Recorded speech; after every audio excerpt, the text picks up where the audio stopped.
To the A60 Show.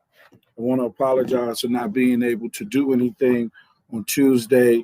Person I'm supposed to interview canceled, had some things come up, but it's for good reason. So I definitely wanted to shout him out. Steve, good looking, man. I know you had things going on, and we'll get that taken care of next time so you can do another interview. But we're going to have a great show today. We got a good friend of mine, great ball player, New York legend, Mr. James Speedy Williams coming on to the show. So that's going to be great and intense at the same time. Great conversation always when it comes to basketball. Definitely looking forward to his insight on basketball today opposed to back in the day in the past. And he also got some history. So, this young man played in a lot of different, movies. He helped get some things off the ground with And1 and Nike. So it's going to be great to get him on here to give up his insight and his wisdom about basketball. Also, just letting everybody know, I need for everybody that comes on here, please share the video. Please like the video. Also, I need for everyone to subscribe to my YouTube channel, Chopping It Up with A60. I would appreciate that very much so. Chopping It Up with A60. Subscribe to my YouTube channel. I appreciate that. How you doing, Dave? How you been? Favorite Dim Teacher is in the building. Wingate High School is in the building.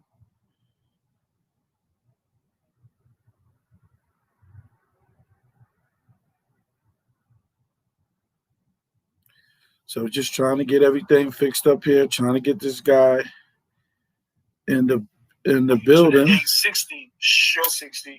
Subscribe to my. So I can make sure I can see everything that's going on. So today's show is going to be really good. Like I said, also we got this coming up. The event on July 10th, we will have that event, A60 softball reunion. Shout out to my guy Phoenix Apparel for taking care of all the shirts, hats, and masks. July 10th, Kingston Park. We also going to have the Jersey Party Friday night. I'll be up there in a few weeks to look at locations. And then, of course, we're doing the free haircuts at a location to be announced as well soon. So we're going to do all those things that's going on in July. So I need for everybody to show up, participate, attend. I will be asking for donations soon.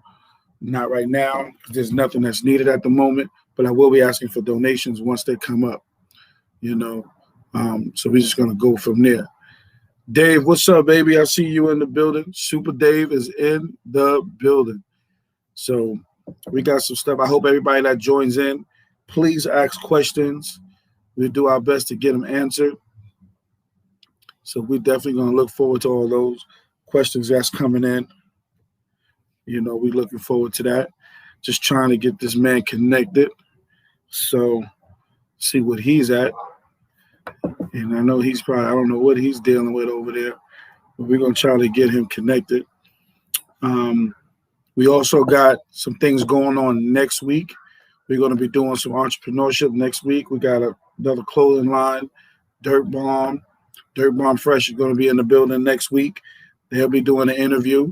And then while they're being interviewed, the following week, I'm going to have another great softball player coming on, my guy Jerry. He's going to be doing his thing.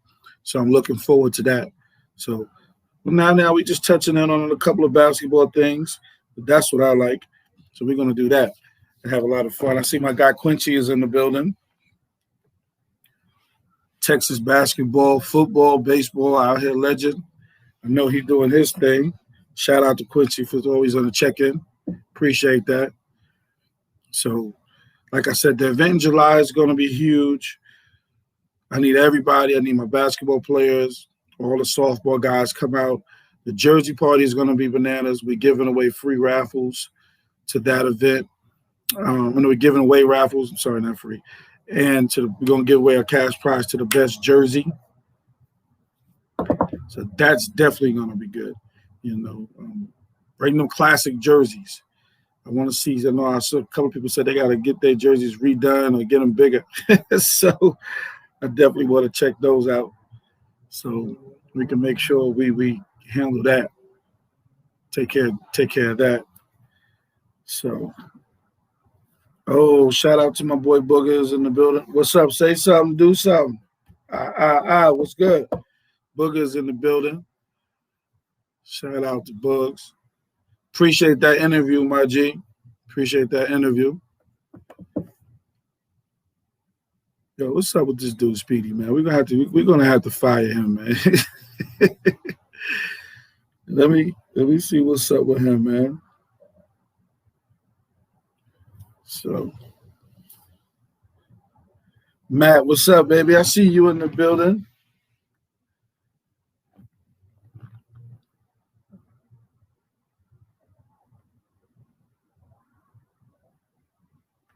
Oh, okay. Oh, okay, yeah, okay. So we will have a special guest coming on later to add on. So we'll be looking at it. I'm good, fam.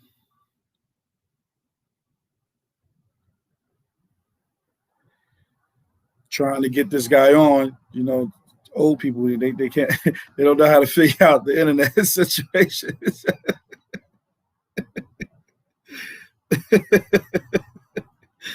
Oh God. So I don't know what he's going on. I'm trying to get him on, you know what I'm saying? I know he's older guys, the buttons gotta be extra bigger, you know what I'm saying? The numbers, you don't have the internet, so we gotta get him on. I need everybody to subscribe to that YouTube channel, man. Chopping up with A60. I'm chilling, man. Trying to get things through. He's on CP time, Dave. Yeah, man. Speedy always like that, man. He always like that.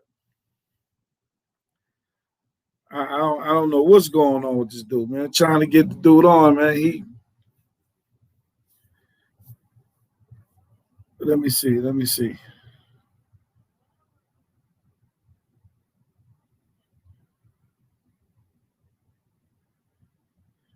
I apologize, but gotta handle the business.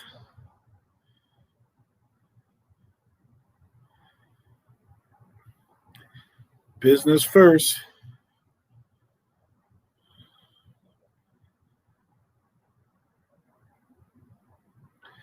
Yeah, he's definitely on CP time. He's running late.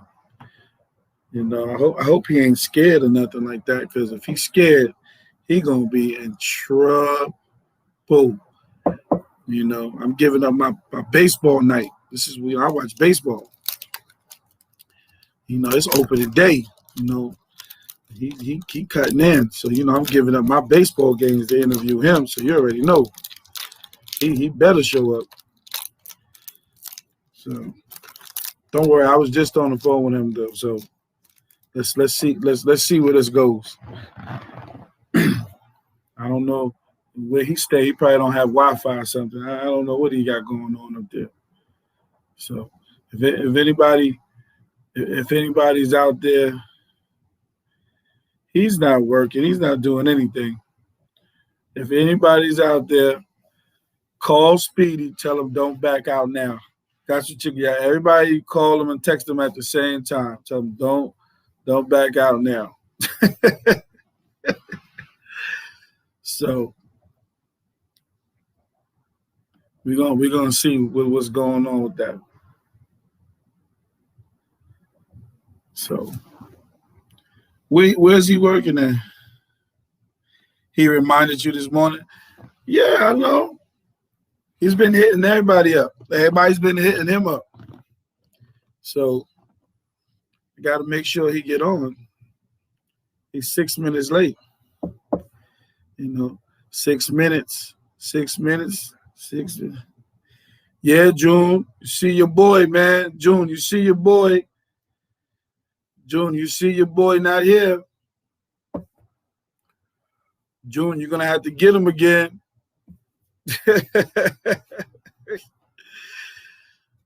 Speedy is always late. Always late. But I bet you if this was a Harlem interview, he wouldn't be late. He'd be early for his Harlem people, you know. As soon as it come down to Brooklyn, he don't want to show up on time. That's all right though. I ain't gonna mess with Speedy too much because he'll jump on, hoping sooner than later, so I can give everybody what they want. How everybody feel about the NFL with them 17 games? They give you more games, but they take away less preparation for the game. I don't understand that one. I don't understand that one. I don't think that's a good idea, but they should have just kept it the way it was.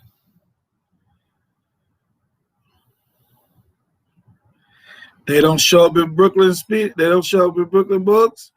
Yeah, that's what I'm talking about. Yeah, they don't show up. Nah, no, they don't show up. They don't get here. They don't come, man. If they come with like 50 people.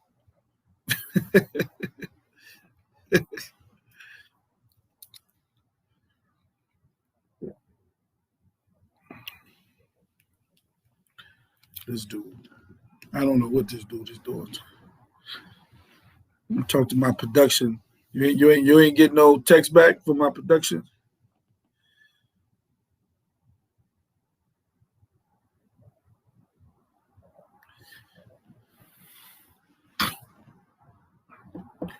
Yeah, June probably on the phone with him right now, probably trying to call him.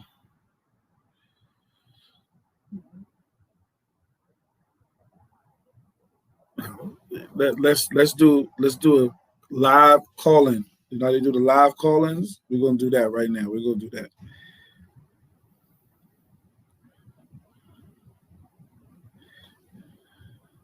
See, we was on the same page, Tree. We was on the same page.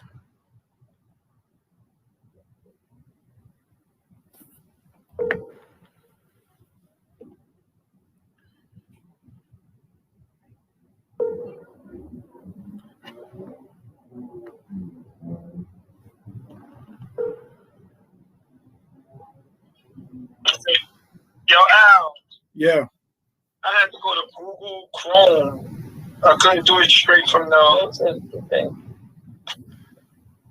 You had to go to Google Chrome.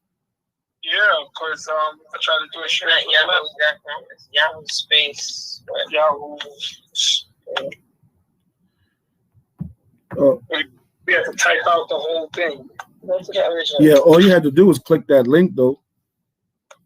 That's what I told you. All you had to do is click the link. Then you email. Yeah, I already sent it to the email. Once you click the link, it'll just pop up. I sent it to the email. And she clicked it, but if we type it out, it's the same thing, right? I guess. I've never really had to type it out. I just always click the link. The reason why is it's not good on Safari, and I had to open up a Google Chrome on Safari, well, on Apple. Uh-huh. I don't get the emails through Apple unless you send it to my Gmail. Why you typing online? Well, the way you can do is send it to Gmail. It says send from. It's showing you where send from. That's just the regular. So where does that thing right there? After the O. After the O. So do you want me to send it to somewhere else? Maybe you can send it to my Gmail. Let's see if we can get onto this. Oh yeah, you're on. You want to now? So, all right. Use microphone. We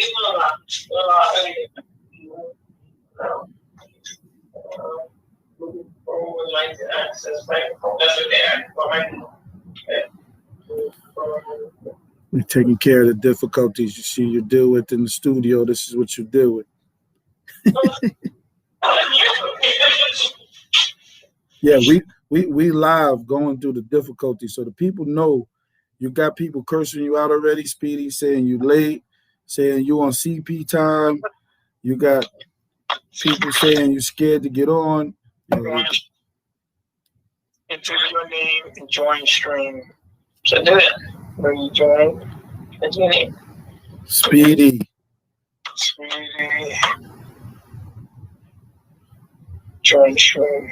Y'all, I hope you're not doing it to the Nextel phone that you used to have.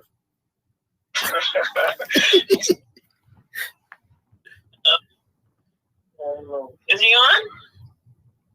This is In 3 minutes. trainer. What does it say? What does it say on your side? It It says cannot join the room. Make sure you have a valid link. Say he could not join the room. Make sure he got a valid link. That's crazy. So right now.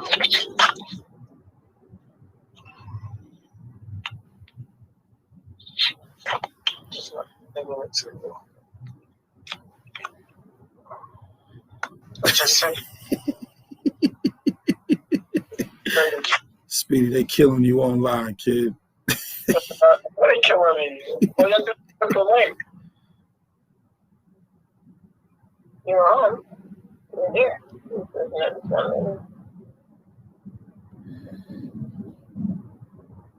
Yeah, I see it. You see it? What is that, though? You should have been.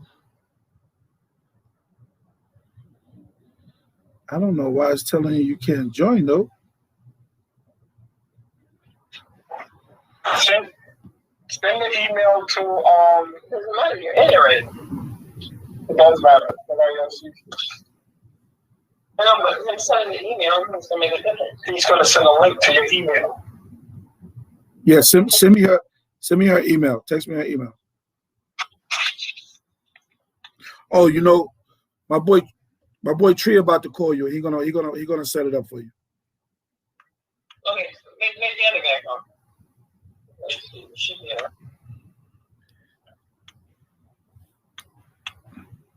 What you made him? It's not MY. It's Land Real Estate Solution.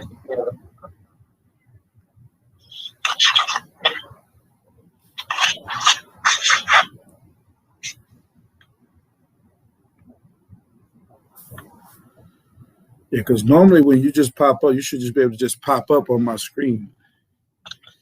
Yeah. Go ahead. Nah, he's not in my room. He's not in my chat. He's not in my room. Normally he'll just pop up when I send it to him. So as I said, text me the link, text me the email, and I'll send you the link that.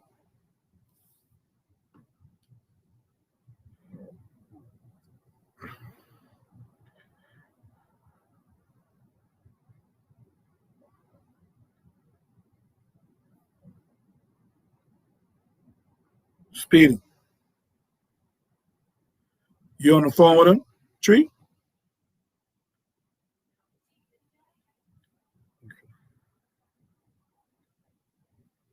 Yeah, my production team is taking care of everything, so I apologize to all the listeners. I apologize to all the listeners. We're trying to take care of the technical difficulties. Tone, you might be right, though. He might be on something from back then, Tone. You know what I'm saying? I told him he's probably trying to do it from his Nextel. So So I'm gonna let my other guy take care of him. He's on the phone with him, so he's gonna take care of him. So we're gonna sit here and we're just gonna chop it up, man. That's what we're doing. We're chopping it up, you know. He better come on and apologize. Yeah, but we're gonna make sure we get him. You know, we're gonna get him. We're gonna get him. Can't be disrespecting us Brooklyn guys, you know what I'm saying? Especially, you know, can't let that happen. Can't let that happen. Tone, stay in school. Boy. Yeah, we're trying to get it situated to where, you know, he can get on. So, because I know no matter what, we're gonna get him on and we're gonna get this interview done. That's what we're definitely gonna do. We're gonna get this interview on and we're gonna get this interview done. Because this is an interview I've been wanting to do for a while. This is an interview that the people want. So we definitely gonna make it happen. OmniPoint or Nextel, Cricket phone. Is that the Cricket phones that's out there?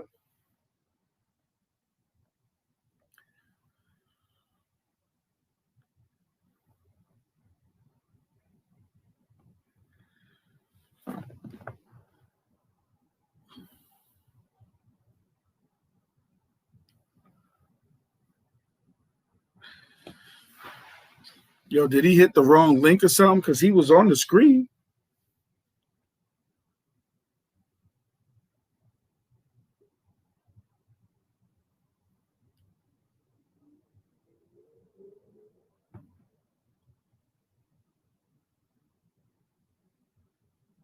Oh, yeah.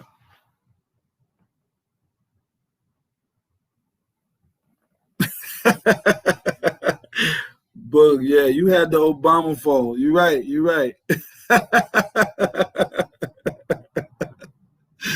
Oh man. You know, some people gotta make it easier, bro. Some people gotta make it easier. But we here. We ain't going nowhere. You know what I'm saying? We're gonna get it done. Um, so we got some questions. I got some big time questions. Let me ask some of you basketball guys. What was one player that you saw in either Dunker's Delight, Kingston Park, Feli tournament that you knew from back then that person was going to be something special? Because when you look at the guys we played with that played Division I, play on that high level, we was. He's in the Matrix. So many guys that we can honestly say did so many different things. Did so many different things at so many different times, and I never thought playing with those guys that they were going to be there. And of course, shout out to, not just saying that because he's on here, my boy Booger, Junie, Charles Jones. The man of the hour has just walked in the building. I hope he combed his afro. We're going to get this party started. He is finally in the building. Ladies and gentlemen, I'm going to introduce to you my good friend, one of my OGs, one of my mentors. We played basketball together. Probably one of the toughest 3-on-3s, 1-on-1s that I've ever played against. This dude tried to get me to be on a great diet when I was 20, 21 years old. You know what I'm saying? Playing with the Wizards. The man showed me so much about the game. His knowledge of the game. It's funny because I'm still teaching my kids how to use that chicken elbow that he always taught me how to use. Just might stick their arm in there.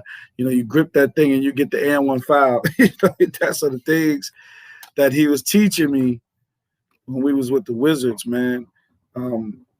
Again, a friend, a loyal friend, and a brother. I'm thankful that he's doing this show. Like, I'm so thankful when my friends, that not just my friends, but they're my family that's doing my show. I had a chance to do Tone and Junie and Booger. That's my family. So to get another one of my family members, in my eyes, Hall of Famer, New York legend, ladies and gentlemen, James Speedy Williams. Speedo!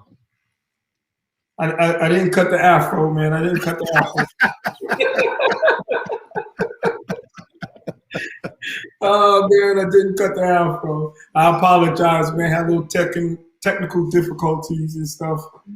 But I know everybody was looking forward for me to come on 20 minutes ago. Nobody's hiding. I'm not scared. It is what it is. Like I said, I did it when I was supposed to do it. But I'm ready for this interview. I got mad love for everybody. So don't take nothing personal.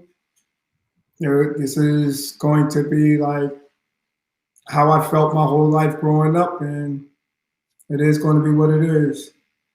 Some people might not like it, but a lot of people really going to enjoy what I'm about to say. No egos involved. When you on the A60 show, you're on the A60 show, you don't need to do no disclaimers, bro. What you say here is what you say here. Listen, we family, so if they can't take it, don't tune in. Tune out. True story. Plain and simple. You've seen it on all different levels. So you speak in your opinion. We talked about this before. We had this conversation when I was in my 20s and you was in your 60s. So it's different. So, Speedy, I guess the first question I'm gonna ask you is, when did you start playing basketball? Ah, shucks. When I started playing, that had to be a long time ago. A very long time ago. I'm gonna say my pops dragged me out to the courts. I might have been like 6, 7. Just having fun, shooting around, and I was a baseball kid when I started out, 145th Street Park. So that's basically when I started going to the courts because the adults was always on the baseball field. We used to just run around and slide in the bases. When I was younger. And just going back there, my pops, he wasn't that tall. So, he just did all the fundamental things. Box out, set picks, the things that players don't use during the game. So me being 7, 8, 9, my pops wasn't one of them guys who ran around scoring 100 points. Right. So to play 2-on-2, against people in the park, and he used to make me score all the points. He would only take like 1, 2 shots through the course of the whole game. So that's what gave me a scores mentality when I was younger. This is the $1 million question. Where is Speedy from? And I'm gonna ask you this question because I've seen you in Brooklyn, I've seen you in the Bronx, I've seen you in Harlem, I've seen you in Queens, I've seen you in Long Island, I've seen you in Staten Island, I've seen you in different countries. I want to know where you from. What borough you claiming, bro? Yeah. Come on now. While I'm looking up here online, right?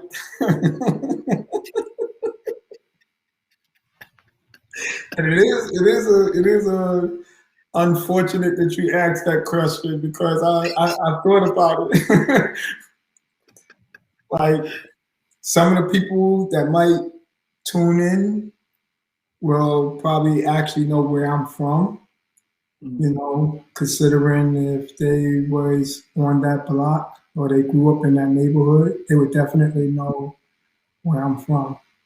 But as far as New York City is concerned, everybody from Staten Island think I'm from Staten Island. I used to stay in West Brighton. Everybody from Queens think I'm from Queens. I lived out there in St. Albans. Yeah. I lived in Brooklyn, 1516 New York Avenue, it's just real funny. Everybody from Harlem think I'm from Harlem on 41st Street and 7th. And, of course, the boogie down, 149 in the concourse, off the concourse, Park Avenue. I think I'm gonna hold that to myself and let the people that that know me know. He said, "I tried, everybody. I tried. I couldn't get it." I sure did. But if people just figure out like what age they really ran into me at, or have an idea how old they were and how old I was, they could probably come to some type of answer. Like where I'm from really didn't matter. I picked up my game from each and every borough, like to keep things a stack. Growing up, I always was traveling, And then playing, I always went to everybody else's hood playing, and I ran into a nice core of guys who didn't mind traveling. Even my dad, since I was little, we used to go to Pathmark and drive there, and while my mom was inside shopping, we'd go right over to the court and we'd play ball. So that was many moons ago when I was younger. So I picked up my game from so many different areas. I mean, I got to battle at a young age at the battlegrounds, and then going like to Brooklyn and Queens was like fascinating to me. Like, you know, Brooklyn, them players, they play like everything's on the line. You know, you're not gonna run into too many Brooklyn guys that's actually just nice people. You know, especially at a young age. At a young age, it's like, you know, it could change you. Like you 8, 9, 10, you're very influential to whoever you come in contact with.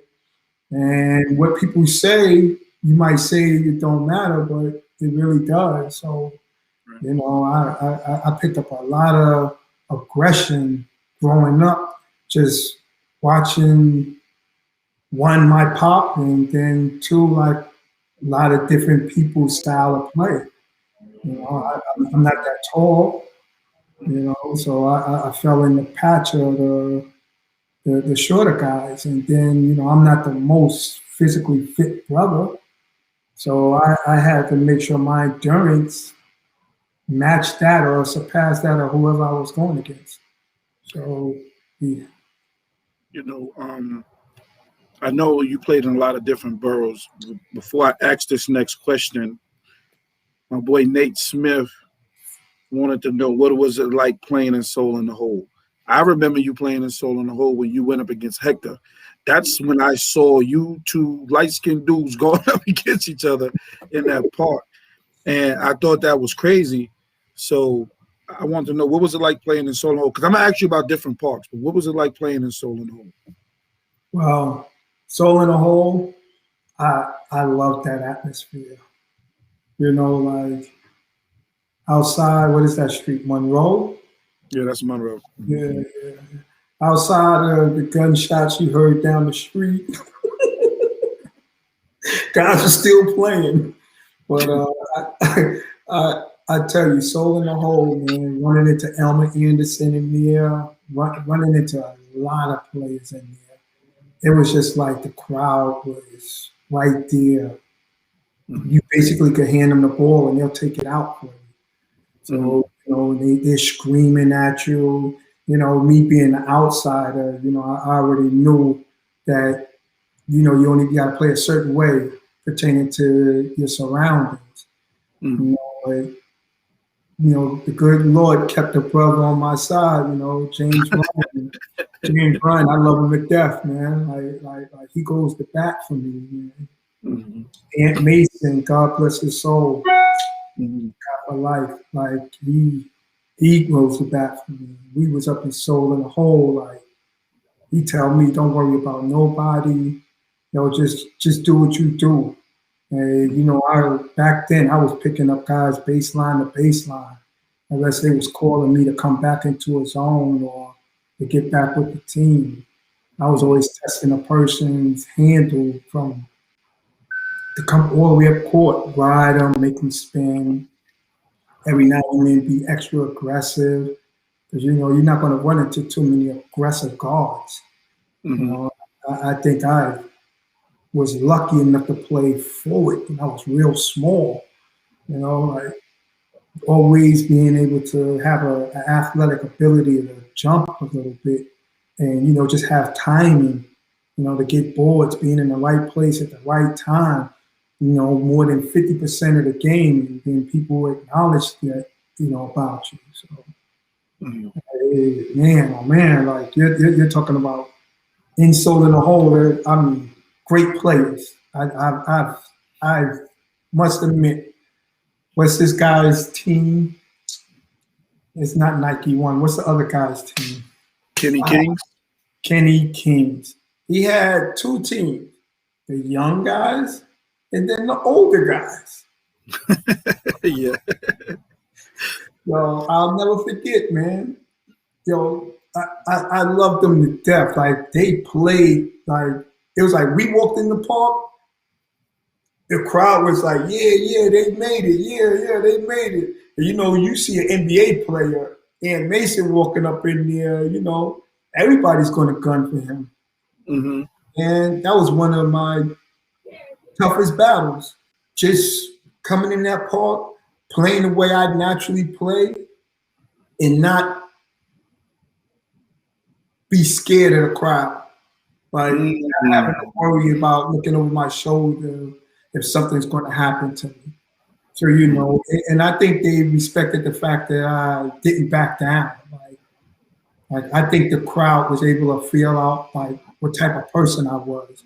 I mean, I went in there and I played hard. Everywhere I went, I basically played hard, and then it helped when you have a little skill set to you too. Mm-hmm. And I wasn't a selfish player back then, but I knew my times. I pick and choose my times to get like buckets. Mm-hmm. That atmosphere, man, oh man, between me and you, man, I wish half of the dudes that I knew that played ball and have all of this recognition was playing in Soul in the Hole back when Soul in the Hole was on top. So you're saying Soul in the Hole was on the same level as Rucker Park? It would change a person. Soul in the Hole, I believe, was one of them tournaments that would change a person. Because remember, there's a lot of gifted and talented people out there. But if somebody else shows more aggression, shows that they want it more, that will make another person go in their shell. Mm-hmm. They might not play as hard because the person that they're going up against is basically an animal with everything he does. I just wholeheartedly believe that. I watch guys play in their comfort zone. They're good. You take them outside where the people don't know them, and it's a different story. Right. I was blessed to be playing in everybody else's hood in everybody else's main tournament, mm-hmm. and did well for myself. So I not only created a name in the Bronx, I created a name in Staten Island, I created a name in Brooklyn, Queens, even in Long Island. Man. And then most guys stop in the 5 boroughs. I'm up there in Connecticut, playing in their pro-am, creating a name, doing what I have to do. I'm up there in Springfield, Mass. I'm in Jersey, playing in Ron Nelson, big tournament, Brevin Knight, all type of plays, Anthony Avent. Then I take my butt down to South Jersey. I'm running into John Crotty. There's so many players I could just keep naming like the pros, but at the end of the day, you got regular players that had all the recognition also. So I like Mark Brown from Jersey. I tip my hat to him. He was one guard that I felt was not only smart, but he was able to shoot the ball well. He keep his team involved, and he dictate everything that goes down. Those are the better players. Anybody could run up and down the court and just try to get 30 and then talk about they're a killer. Shit, give me 30 shots, I could be a killer too. End of the day, are you taking your show on the road? Are you winning these places you're going at? Do people want to play with you? That's how I look at it. You mean to tell me after a tournament, somebody's going to want to pick you up? You hitting 40, your team went 2-6. It's crazy. How do you feel about these guys that have names? Like you got your name Speedy. How did you get your name? But you got your name. Did you live up to that name? How do you feel about that? I know I shouldn't say this. I didn't earn my name in the Rucker. That's sad, right? Didn't earn my name in the Rucker. Came there with it. And because it was a childhood name through basketball, You know, Mm. I was, like I said, I was short, I was slim, and it was like, oh my God, he's running around the court so fast. They was trying to trap me, and I was holding out the ball one day. We hooping, and somebody in the crowd said I was running around the court like a little mouse. So God. they called me Speedy Gonzalez, the little mouse. That's how it was. And all of you that want to laugh at me, believe me, I'm gonna look on the screen and I'm gonna see all the ha ha ha and laughing, and you're next. Talking trash. Yo, seriously, that's how I got my name. So then going out there to the Rucker, everybody really knew me as James. See, a lot of people don't catch on to that. Like there are certain people that really know me and know my family very well. But, you know, a lot of people, oh man, people are putting up laughing signs. I just noticed that. You can see the comments. You can see the comments.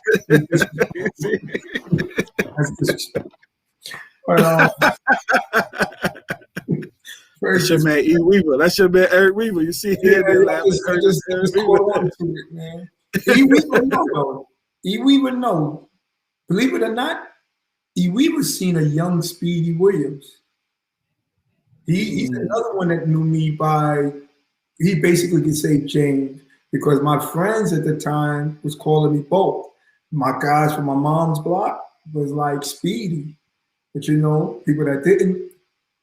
Dave, yo, me and Dave C go back, Al. You know that, right? One of my best. How far y'all go back? How far? Oh my God! Like if it wasn't for him, man, I don't know. Maybe the Edgefield guys would have got at me. Oh my Dave God! C's always on my side, man. Gave me most support. But do you think the guys that got their name in Rucker Park, do you think they hold up to their names? I'm glad you asked that question because I surely was going to bring it up. All right, so my thing is this. We need to really ask an announcers that give them the names, do they think that these players that they gave them names to are deserving of the names? Because I can't remember my partner's name, but he calls me Big Game James all the time.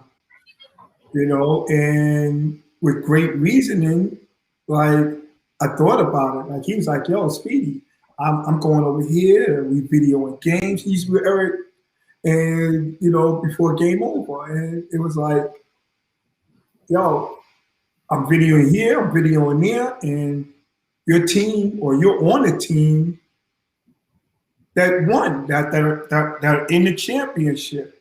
You're just not on the team. Like you're one of the main players. Look at the comments. That's my guy. Yo, Howie. Yo, Howie. Nobody believes me when I said I live down the block from Atlantic Towers. That was my roommate. My dog, man. Howie, I love you, baby. Yo, bottom line is not to get off the subject.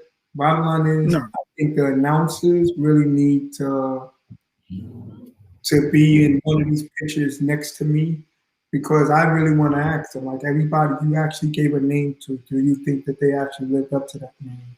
And is this name valid to be taken other than Rucker Park? Because you got people who base their careers or how good they are, which means you basically categorizing yourself. And they're saying that either they're legends or they're one of the best to ever do it, but they only do it 1, 2 places, 3 places. All of them places are within a 3 to 5 mile radius of each other. Like me, I was going literally everywhere. Not to say that I was any better than anybody else, but I literally went everywhere because I was like a guy who always wanted to run around and be in the street and just play. And fortunately, by playing, a lot of people acknowledged my game and wanted me to play all these different places. So I'm running into all of these name people, and I'm just going to go on a story. I'm not trying to throw nobody really under the bus, but I'm in Patterson Projects one day, and we got the world famous Clark Park, where people come from all over to come play in this, in that park, just to hoop, just to hoop. You got the great Kerry Thompson, Kerry Good, everybody call him. You got Gordon Winchester. Man, we had the Outlaws, JoJo, his brother Rudy. I mean, Arnold A-Train Bernard, like Damon Santiago. Like I could go on with it. Chris Green, Iona. He played at Iona. Big D Robinson. God bless his soul. Bobby Jones. They call him Baby Daddy Boogie. Like so many. Junie, who was like one who I always looked up to. He was real funny. Charles Chisholm is real name. It's so many players that came actually through that park that was good. You wasn't going to run into just because all of these guys played high school ball and college ball. So you're going to always run into somebody that was good. And then you got guys who was coming down there just to hoop in the park because they were all the best competition. Yeah. Future come down, and he came down hooping at Burger or, hooping in Clark Park. You brought me the burger. My man Junie Sanders know about burger. Seth Marshall know about burger. There's no you brought me up there. There's no calling in there, so you gonna play through that. I remember you bringing me up there. Was that the one we used to go up there on Saturday mornings, right? Yeah, Saturdays they got the burger. Oh my goodness, Richie Parker, Tone Greer. Oh my God, what's my Chris Dinkins? He goes back. My guy, Chris Dinkins. Yeah, that's Chris go way back with me.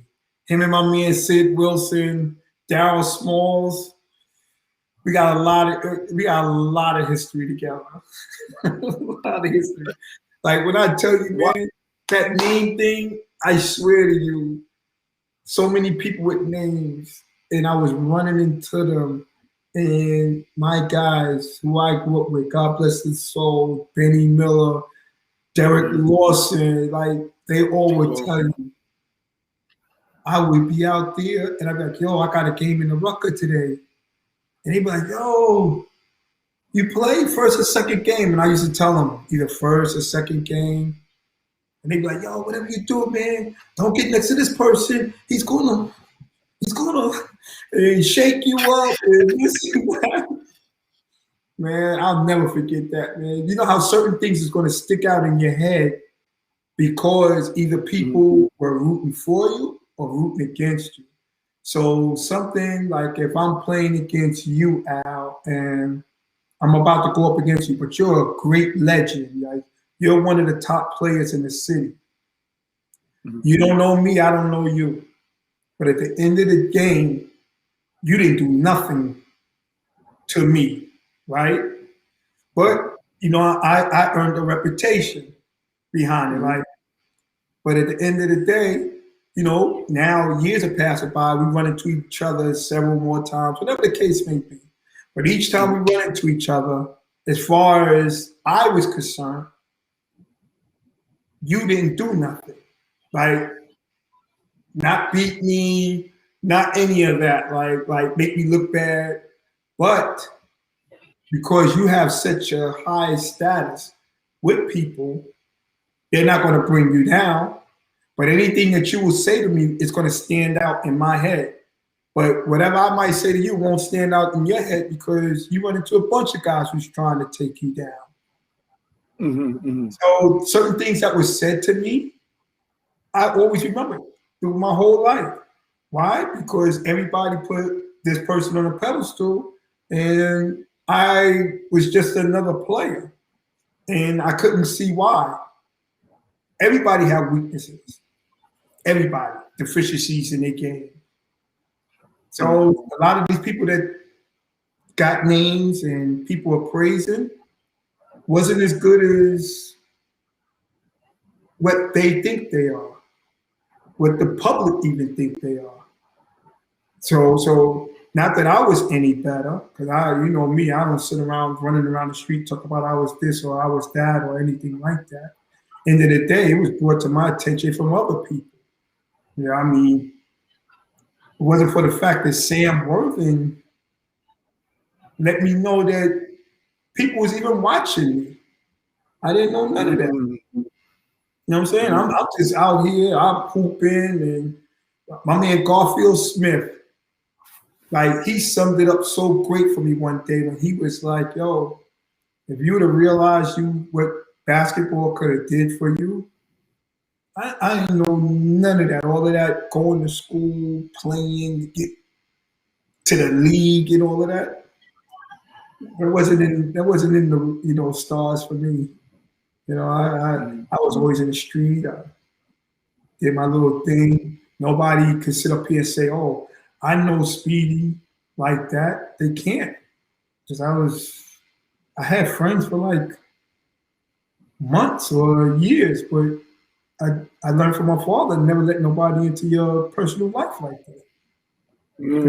First ones to air you out. Why is it so, to me, in my opinion, a lot of these guys that you talk about with names, I've never seen a lot of them in Brooklyn playing the Brooklyn tournaments, but they'll make their name. You and me both. You want me like end of the day, you and me both. I done played in all boroughs, each top tournament. What is it? Rising Stars, Staten Island, won the championship back years, got MVPs. You go to Queens, Ajax. This is why I love Little Ra, because I needed Little Ra to be here right now, or at least be chiming in. Little Ra would tell you, I sat there and he was like, yo, Speedy, you don't even know how good you was or impact you had on people. And I didn't, to be honest. But at the end of the day, Al, I would go to Brooklyn. I don't know nobody else going to Brooklyn. Nobody else. Not when I was going. It was me and Mason. Before Mason, shucks, I ran into Raphael Edwards. Raphael Edwards was a pain in my side. He was with me in Soul in the Hole too. So That's a Brooklyn guy. He's younger than me. He didn't understand the game like I thought he should have, but he knew how to score. He knew how to hustle. And the thing about it is how can I say it? He was tough enough where the older guys couldn't take advantage of him. And this was back when he was younger than us.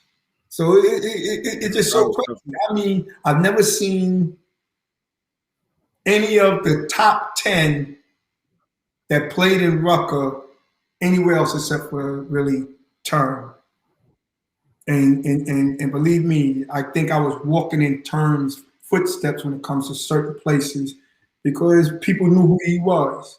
And then Term took his show on the road. Like how can you not mention a guy leading the nation in scoring without shooting a three-pointer? This is crazy to me. Like, I'm like, didn't have a jump shot to save his life. But his aggression, his ability to get to the hole. Yo, no handle, but don't turn the ball over. So what does that tell you? That means he knows how to dribble and protect the ball. No, I mean, I listen to so many stories about guys who are not analysts. They don't look at the little things in the game that makes a player complete, and they're passing judgment on other players and things of that nature. And they the ones who people are listening to. Like these guys could pick out a player or know what real talent is. It kills me. Like I'm gonna tell you who I thought was real good. Lamont Jones. Why? He runs a team. Not only does he run a team, he gives people ball where they're most comfortable with scoring from. Mm-hmm. Here's a kid who's been good his whole life. These guys, they played structured ball from a younger age. I always feel if you can't play structured ball, you're really not that good. So you go down the line of everybody who has a name from the Rucker. I'm only going to pick the Rucker. Everybody who has a name, and I'm not trying to knock the Rucker down, but I am going to say what it is. Everybody who has a name that came from the Rucker, how many of them actually are that good? How many of them did it on the road as far as in school, after school, professionally? How many? I mean, yeah, you can ask me that question. I don't really mess with them dudes up there anyway, so it don't matter to me. Man, you just don't understand. It's so easy to get a name. You got guys up there doing moves just to be doing moves, just so the announcer could go, oh, that's scissors, or whatever the case may be, whatever you want to give a person. like that's razor, or whatever.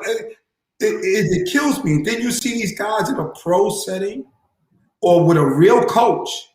Now, I'm not knocking no coaches up there or how they coach or whatever the case may be, but you see them with a real coach. Remember, every play has several different options out of it. How many players you see playing in the Rucker that got a name from the Rucker that run plays and have the patience to run each option out of the play? Come on, when plays break down, these dudes go into, go. That's it. So I just can't sit up here and just say, yo, because a person got a certain name, he's that good. People thought I hated Reed, right? I used to think Al B was trying to go at me, but I had to look at it from a different perspective. So, he was just saying that I was tough playing both ends.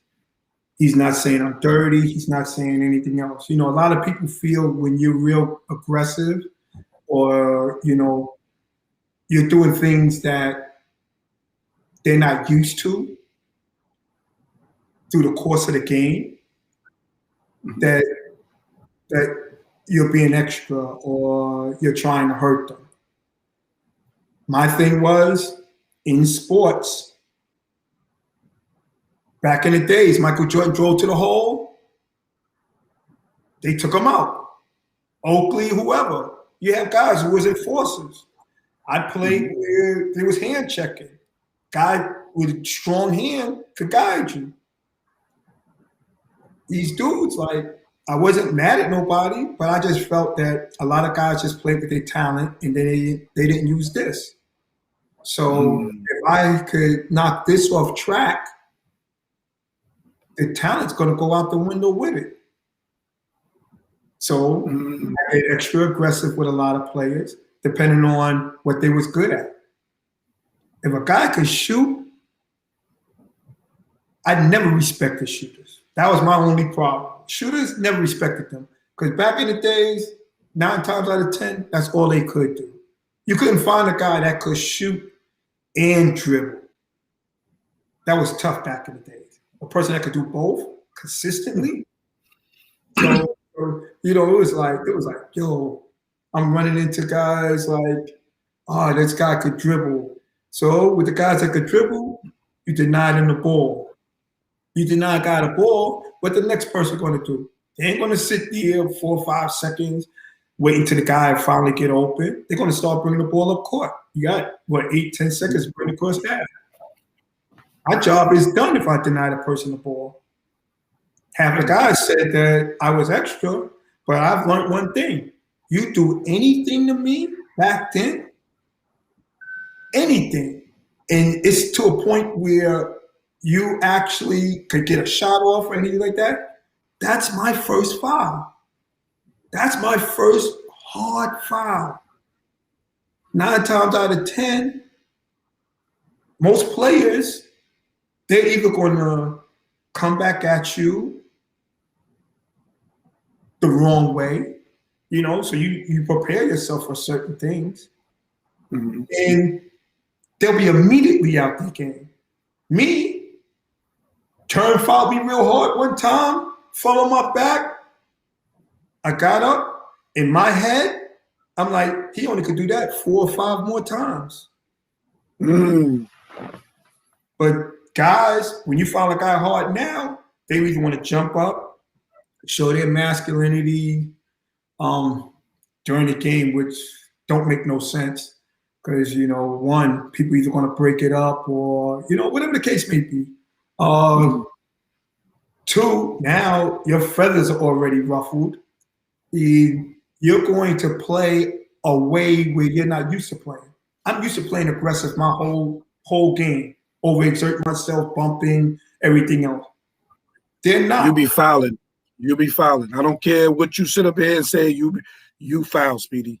You beat people up. We're not going to do that. We're not going to do that up here. So this is what I'm gonna do. You beat me up. Everybody that called me a butcher, to me, I felt it was a sign of weakness on their part. That's just a fact. I agree.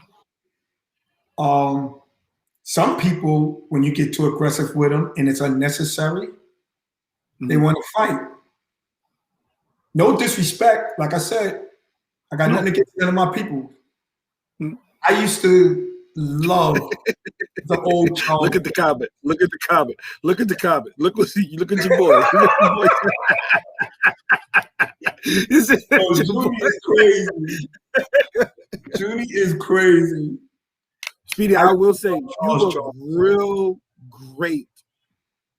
Like you said, like getting in people's head.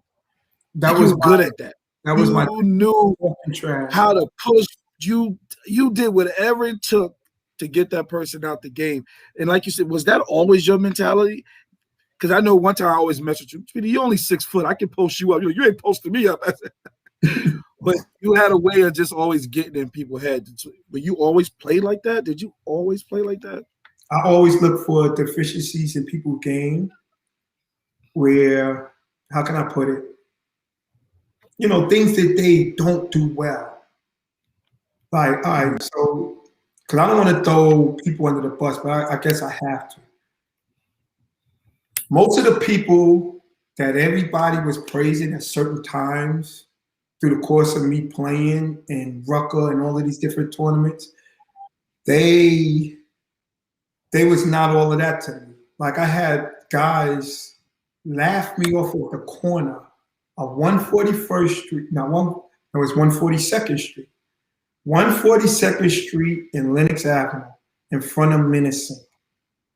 Guys told me that I was crazy, I'm bugging. Yo, Speedy, go home. Go take the train home. You know, they kicked me out of there because they made the statement that BJ the Beast was a monster. Like he's real good. All I said was BJ really don't utilize his left hand except for holding a person off while he dribbles it with one hand. And his handle wasn't really like that. He's not elusive, which means everything with him is going to be tough because it's body to body. them dudes told me, yo, you think you better than BJ? And they disrespected me there. Literally disrespected me. Come to find out, a few years later, some time passed, the Battlegrounds thing coming around and everything. And I don't know if it's the first, second, third year. I don't know. I only played 1 year, really. The year when it was televised and everything else. But they had it where you played the one-on-one, the preliminary rounds at each one of the parks. They would have at Rucker Park, either during the halftime, you got to play a one-on-one. They had it at Nike Pro City. The guys from Battlegrounds are going to play a one-on-one, and just so happened. I think that was the second, third year. So what happened is I wind up in Dykeman playing against BJ the Beast in front of all of those people. All I can say is, remember when I told you things are going to stick out in your head more? It would stick out in the person that's telling you head, because it would mean more to you than it would to them. Well, BJ said something to me during the course of our one-on-one when I beat him. Right? I'll say that part again. I know he's going to watch this, and all the guys that's going to run back to Queens is going to tell him. When I beat him, right, he was like, I was a dirty player. But if you look at the game footage of that one-on-one, all he did was keep trying to back me in. All I did, I'm shorter than him. I got a lower center of gravity. It's going to be hard for him to get there. There was a shot clock. I beat him fair and square. It was like 24 seconds. I don't care how long it was. I just know it could have been 50 seconds. He's not backing me down from the three-point line. It's not happening. When I beat BJ, after that game was over, he sat there and was like telling me I was a butcher. But at the end of the day, he got to butch me too. He got to foul me too. And to be so funny, the game wasn't even that close, Al. No disrespect. Wow. It wasn't that close. So my thing was, in my head, I'm not there playing Battlegrounds to beat BJ, competitively. No, I'm there wishing that all of them guys, and they know who they are, 141st Street, 142nd Street, Lenox Avenue, Kareem Reed area. They know who they are, was disrespectful to me, and that what ran through my head. BJ don't have quick feet. I'm a guard. I'm very elusive. He's more of a big man. He's got to go through me. He's not that tall. In the league, you got 6 foot guards guarding guys 6'4" all day long. So all I did was put my point in my eyes, but I was proving it. Right. The guys that should have been there to see it because of what they said. Just like little Rob respects me now. At the end of the day, I told Rob, "Oh, BJ's not that good. It's his will." That grit that when you training somebody, you want them to have that grit, that will. I'm not gonna settle. It's like, I'm not gonna let nobody come in here and talk, disrespect my mother. Nah, that's how you gotta take it. Especially when you're talking about craft. This is your craft. Basketball is our craft. So BJ, I got a chance to play against and beat him, and there's a few others. I just don't choose the name. Okay, we're gonna get on that, but I want to talk about some of the positive things you've done that a lot of people don't know. You was in the movie Above the Rim, which was one of the best basketball movies that I've ever seen. How did you get that? Well, during auditions, Jeff Pollock was the producer, but I think like Dwayne Martin and Dorian Graham. I mean, guys had our team won everything that year. That year, 93, 94, Pro-Am wise, 92, it might have been 92, 93. They was taking the best team that won. And it just so happened both teams that won, I was on them. Then, Wow. it was like I really didn't have to audition because they knew of me and they felt that everything was going to work out if I chose to do it. You already know, like, a chance to be in a movie. Like, I look at a bunch of guys now that are in movies. None of them played themselves.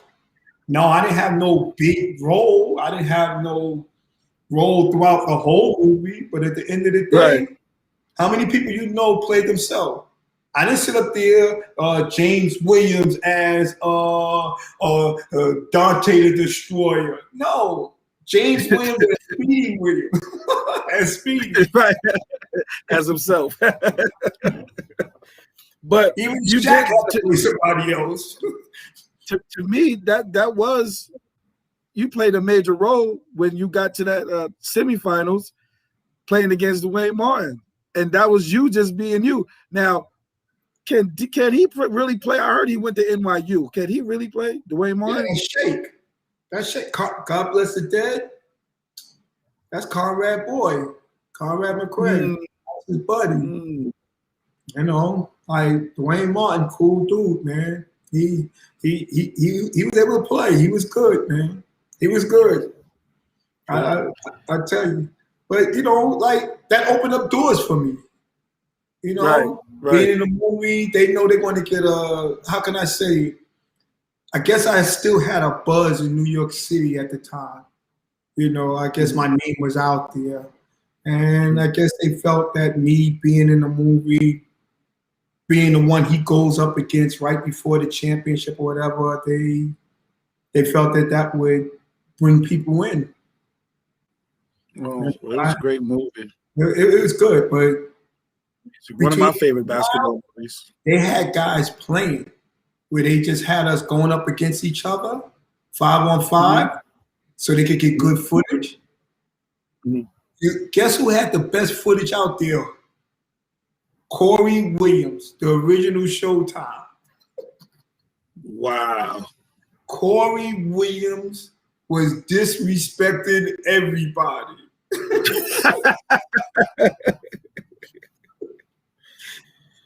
Yo, you gotta look at the comments again. You gotta look at the comments again. See what you putting up there, right? I'm about to go in on them when him and Tony.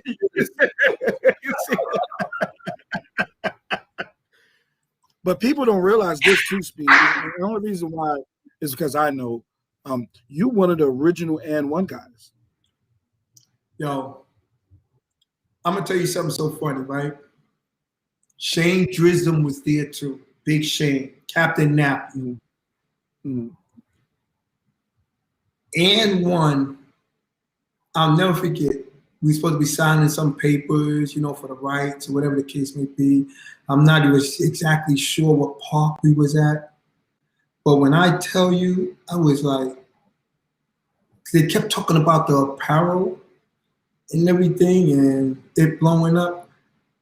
To this day, I think about it. Yo, I was one of the original ones, right? I was one of the original ones, but I listened to guys say that they were the original ones. So I don't know how all of the transformation went about or whatever, but Kraft and Ferguson, I'm going to say he was definitely one of the originals also, because I remember him being there. And what made it so funny is I'm looking at guys, even when we did the video game, Street Hoops, did the video game. All the N1 guys flew out there under the N1 umbrella or whatever. I went with, I was with Nike. So I'm out there up under the Nike umbrella, and I'm seeing all of them. Hot sores, the headaches, main event, Shane the dribbling machine, all of them. So then you talk about when Street Hoops is coming out, then I knew, how you know people, but because y'all circles only, you don't run in the same circle unless it's sports. Right. So outside of sports, it's like, we don't really hang out. So to me, it was hard for me to trust anybody, out there, especially when I'm sitting in a room and we all from New York. Like, I'm expecting the New York clique to be like whatever, but they on the and one clique. You know what I'm saying? It's and one clique.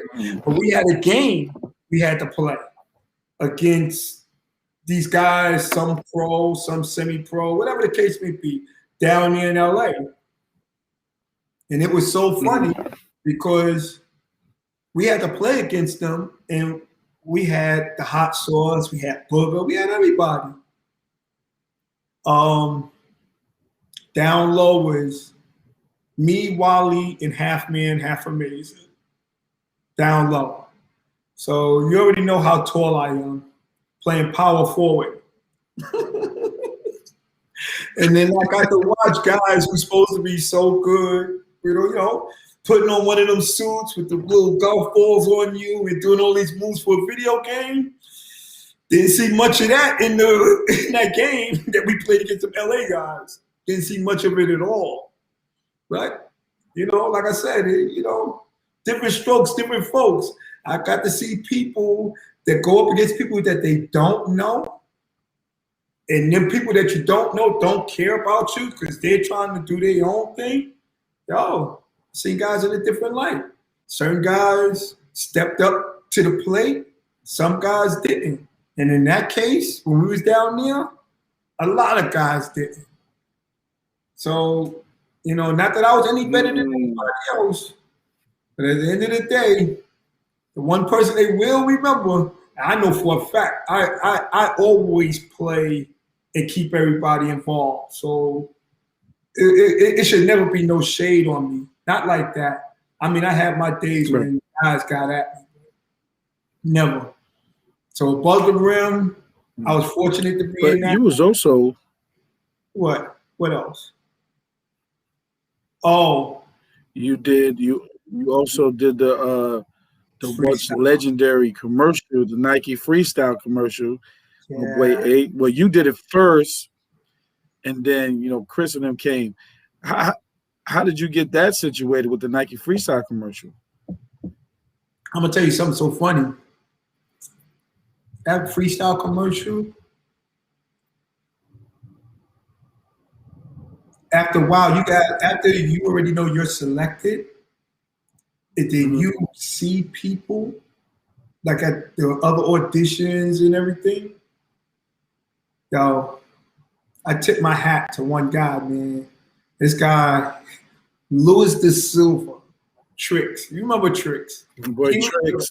Yes, the Tricks. I love him to death, man. That was my guy, man. That was my little guy. Different type of kid. Different type of kid, man. Different type of kid. Yeah. You want to know what? One thing I always liked about him, he always strived to be great, man. He would talk his trash, everything else. As long as you believe in yourself, that's all that counted, man.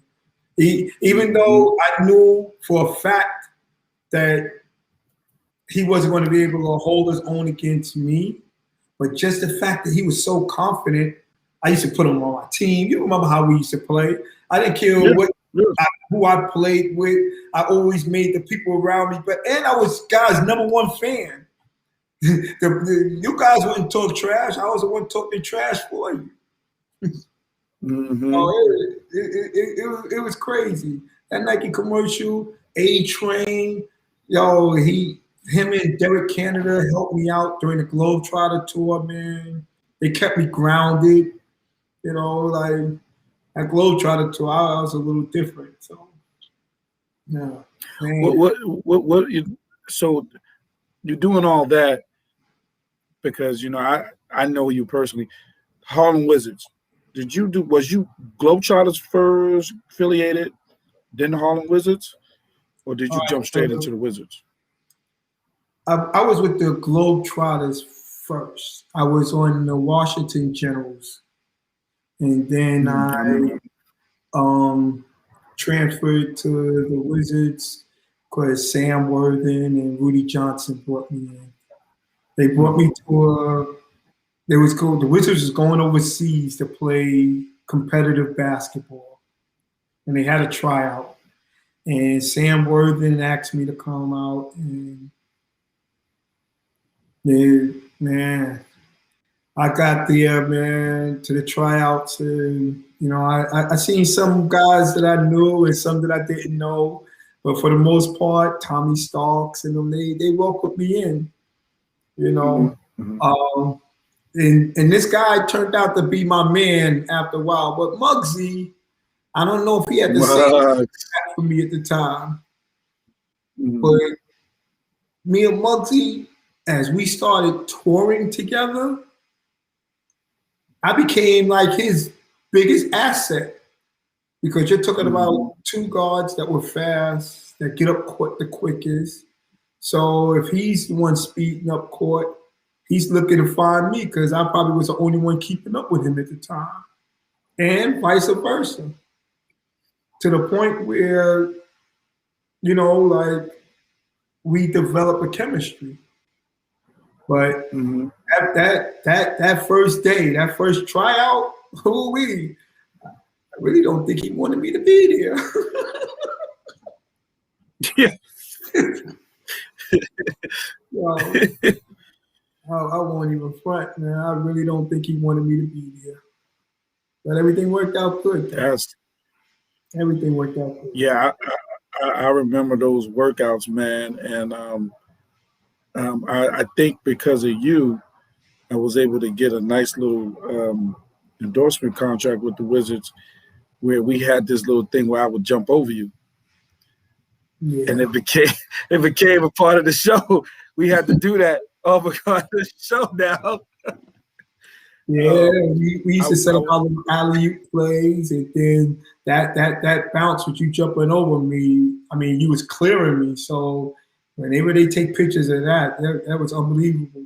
I mean, you did it so crazy that they made you the logo. Remember, you was the logo on the basketball and all the literature and everything else. That's crazy. They didn't make me the logo. It was like, yo, you was the best showman. You just tell jokes. You was the best showman. No, I tell you. But that entertainment basketball, one of the greatest teams.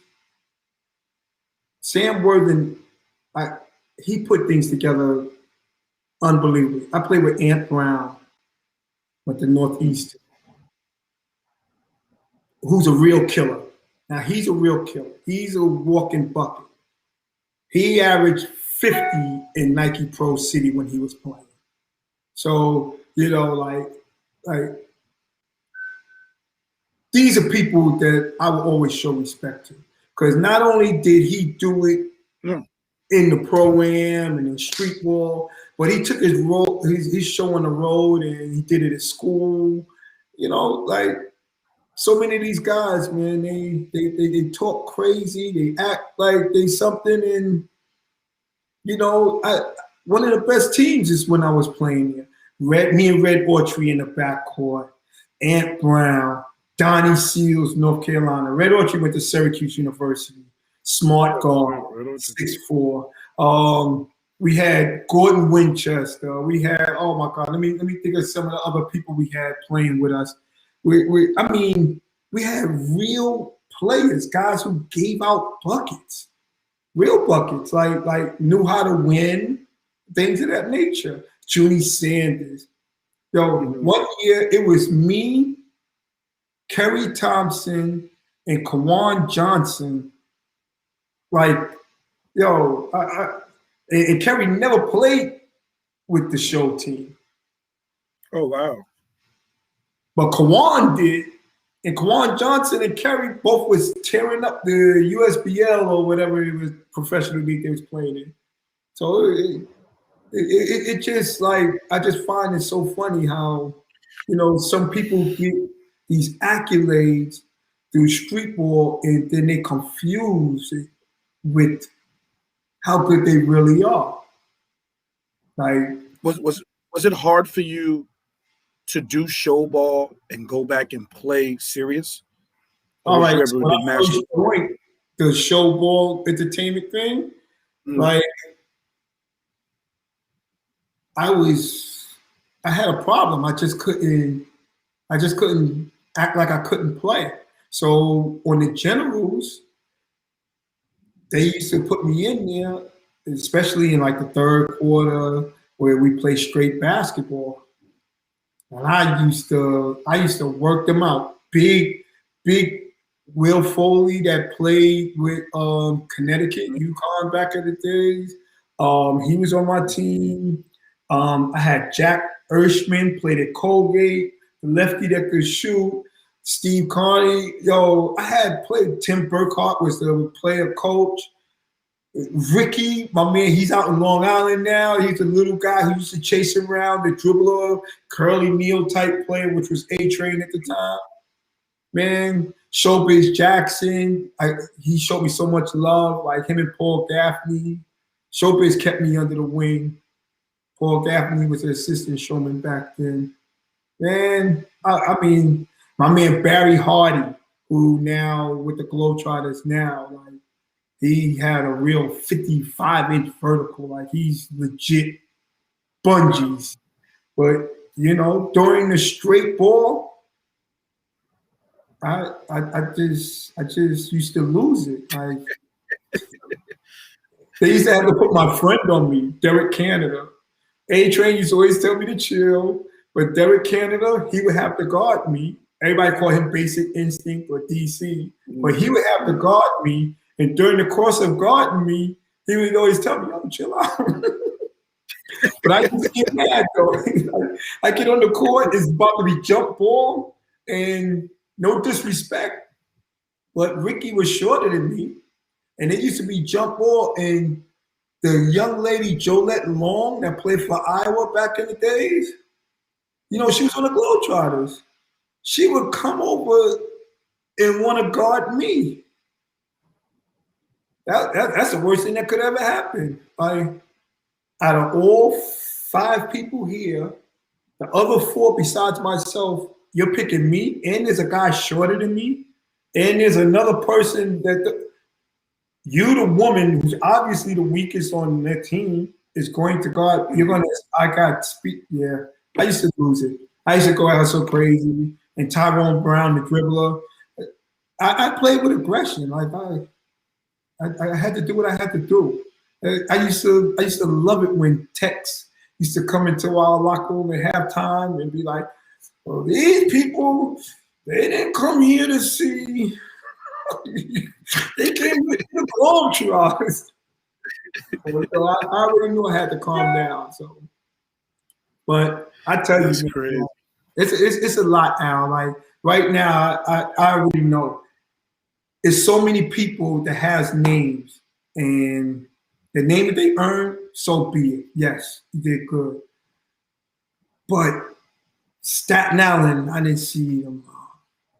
Brooklyn, yo, I love Soul and Home. I love Dunker's Delight.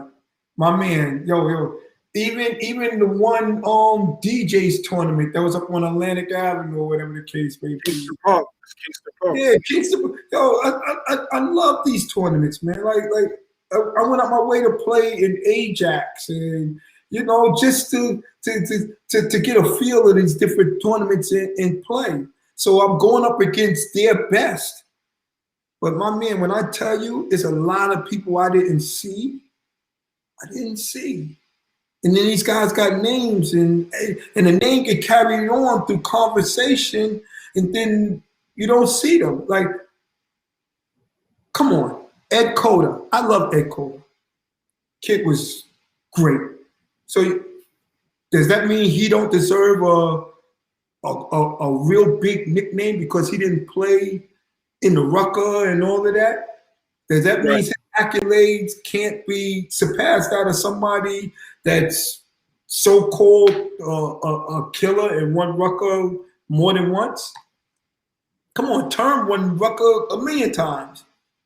Mm-hmm. You know what I'm saying? But he lived up to his name. And he took a show on the road. And he played in all the money games. You know what I'm saying? So it's a difference. Right.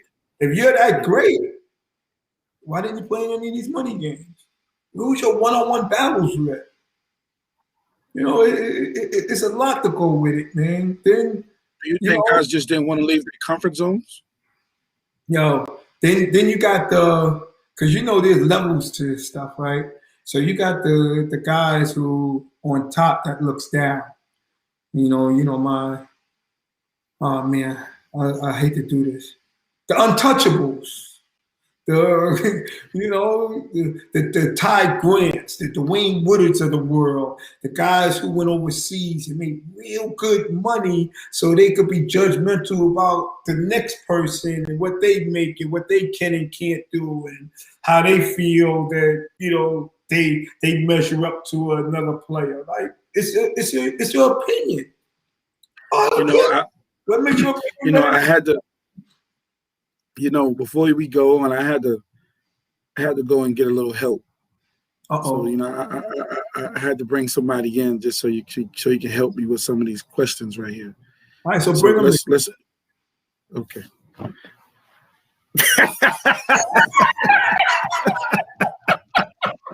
Right here. Hey yo, this is that Brooklyn thing, right? Jose. All right, so Julie, ask me. So you're gonna keep it a buck now.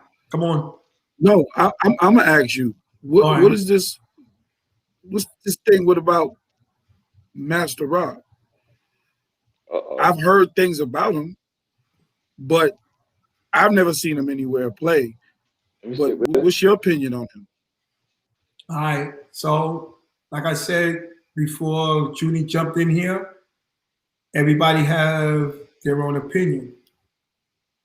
So my thing is, everybody in Patterson that were my friends, playing ball and everything, they used to tell me, yo, whatever you do, don't guard this person, don't guard that one. And some of them looked up to Master Rob. Well, a lot of them did. Everybody I ever came in contact with looked up to Master Rob. And not that I'd look down at him, but each time I played against him at that time, back then, he wasn't getting off on me like he got off on everybody else. I remember I told you, I'm guarding guys baseline to baseline. Yeah, you got a lot of dudes in these chats saying, don't hold your tongue. I hold my tongue. Yo, for me to keep it a buck with you, there's one thing he said to me during the All-Star game that I'll never forget for the rest of my life because of the fact that I didn't expect that to come out of his mouth. Wow. Okay. He turned to me. We started out the game, whatever the case may be. My man Derek Black, right? Mm-hmm. Mm-hmm. Juice. He was the coach because our team did so well that year.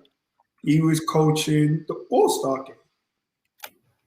Master Rob was on the other side.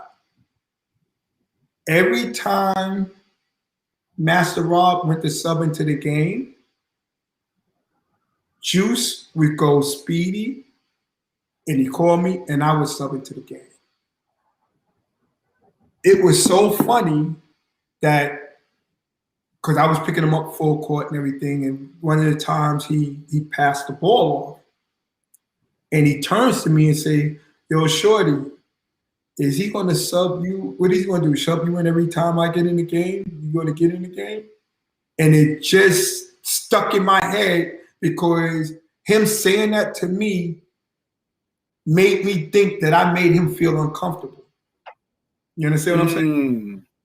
Mm-hmm. So I knew I was doing something right at the time.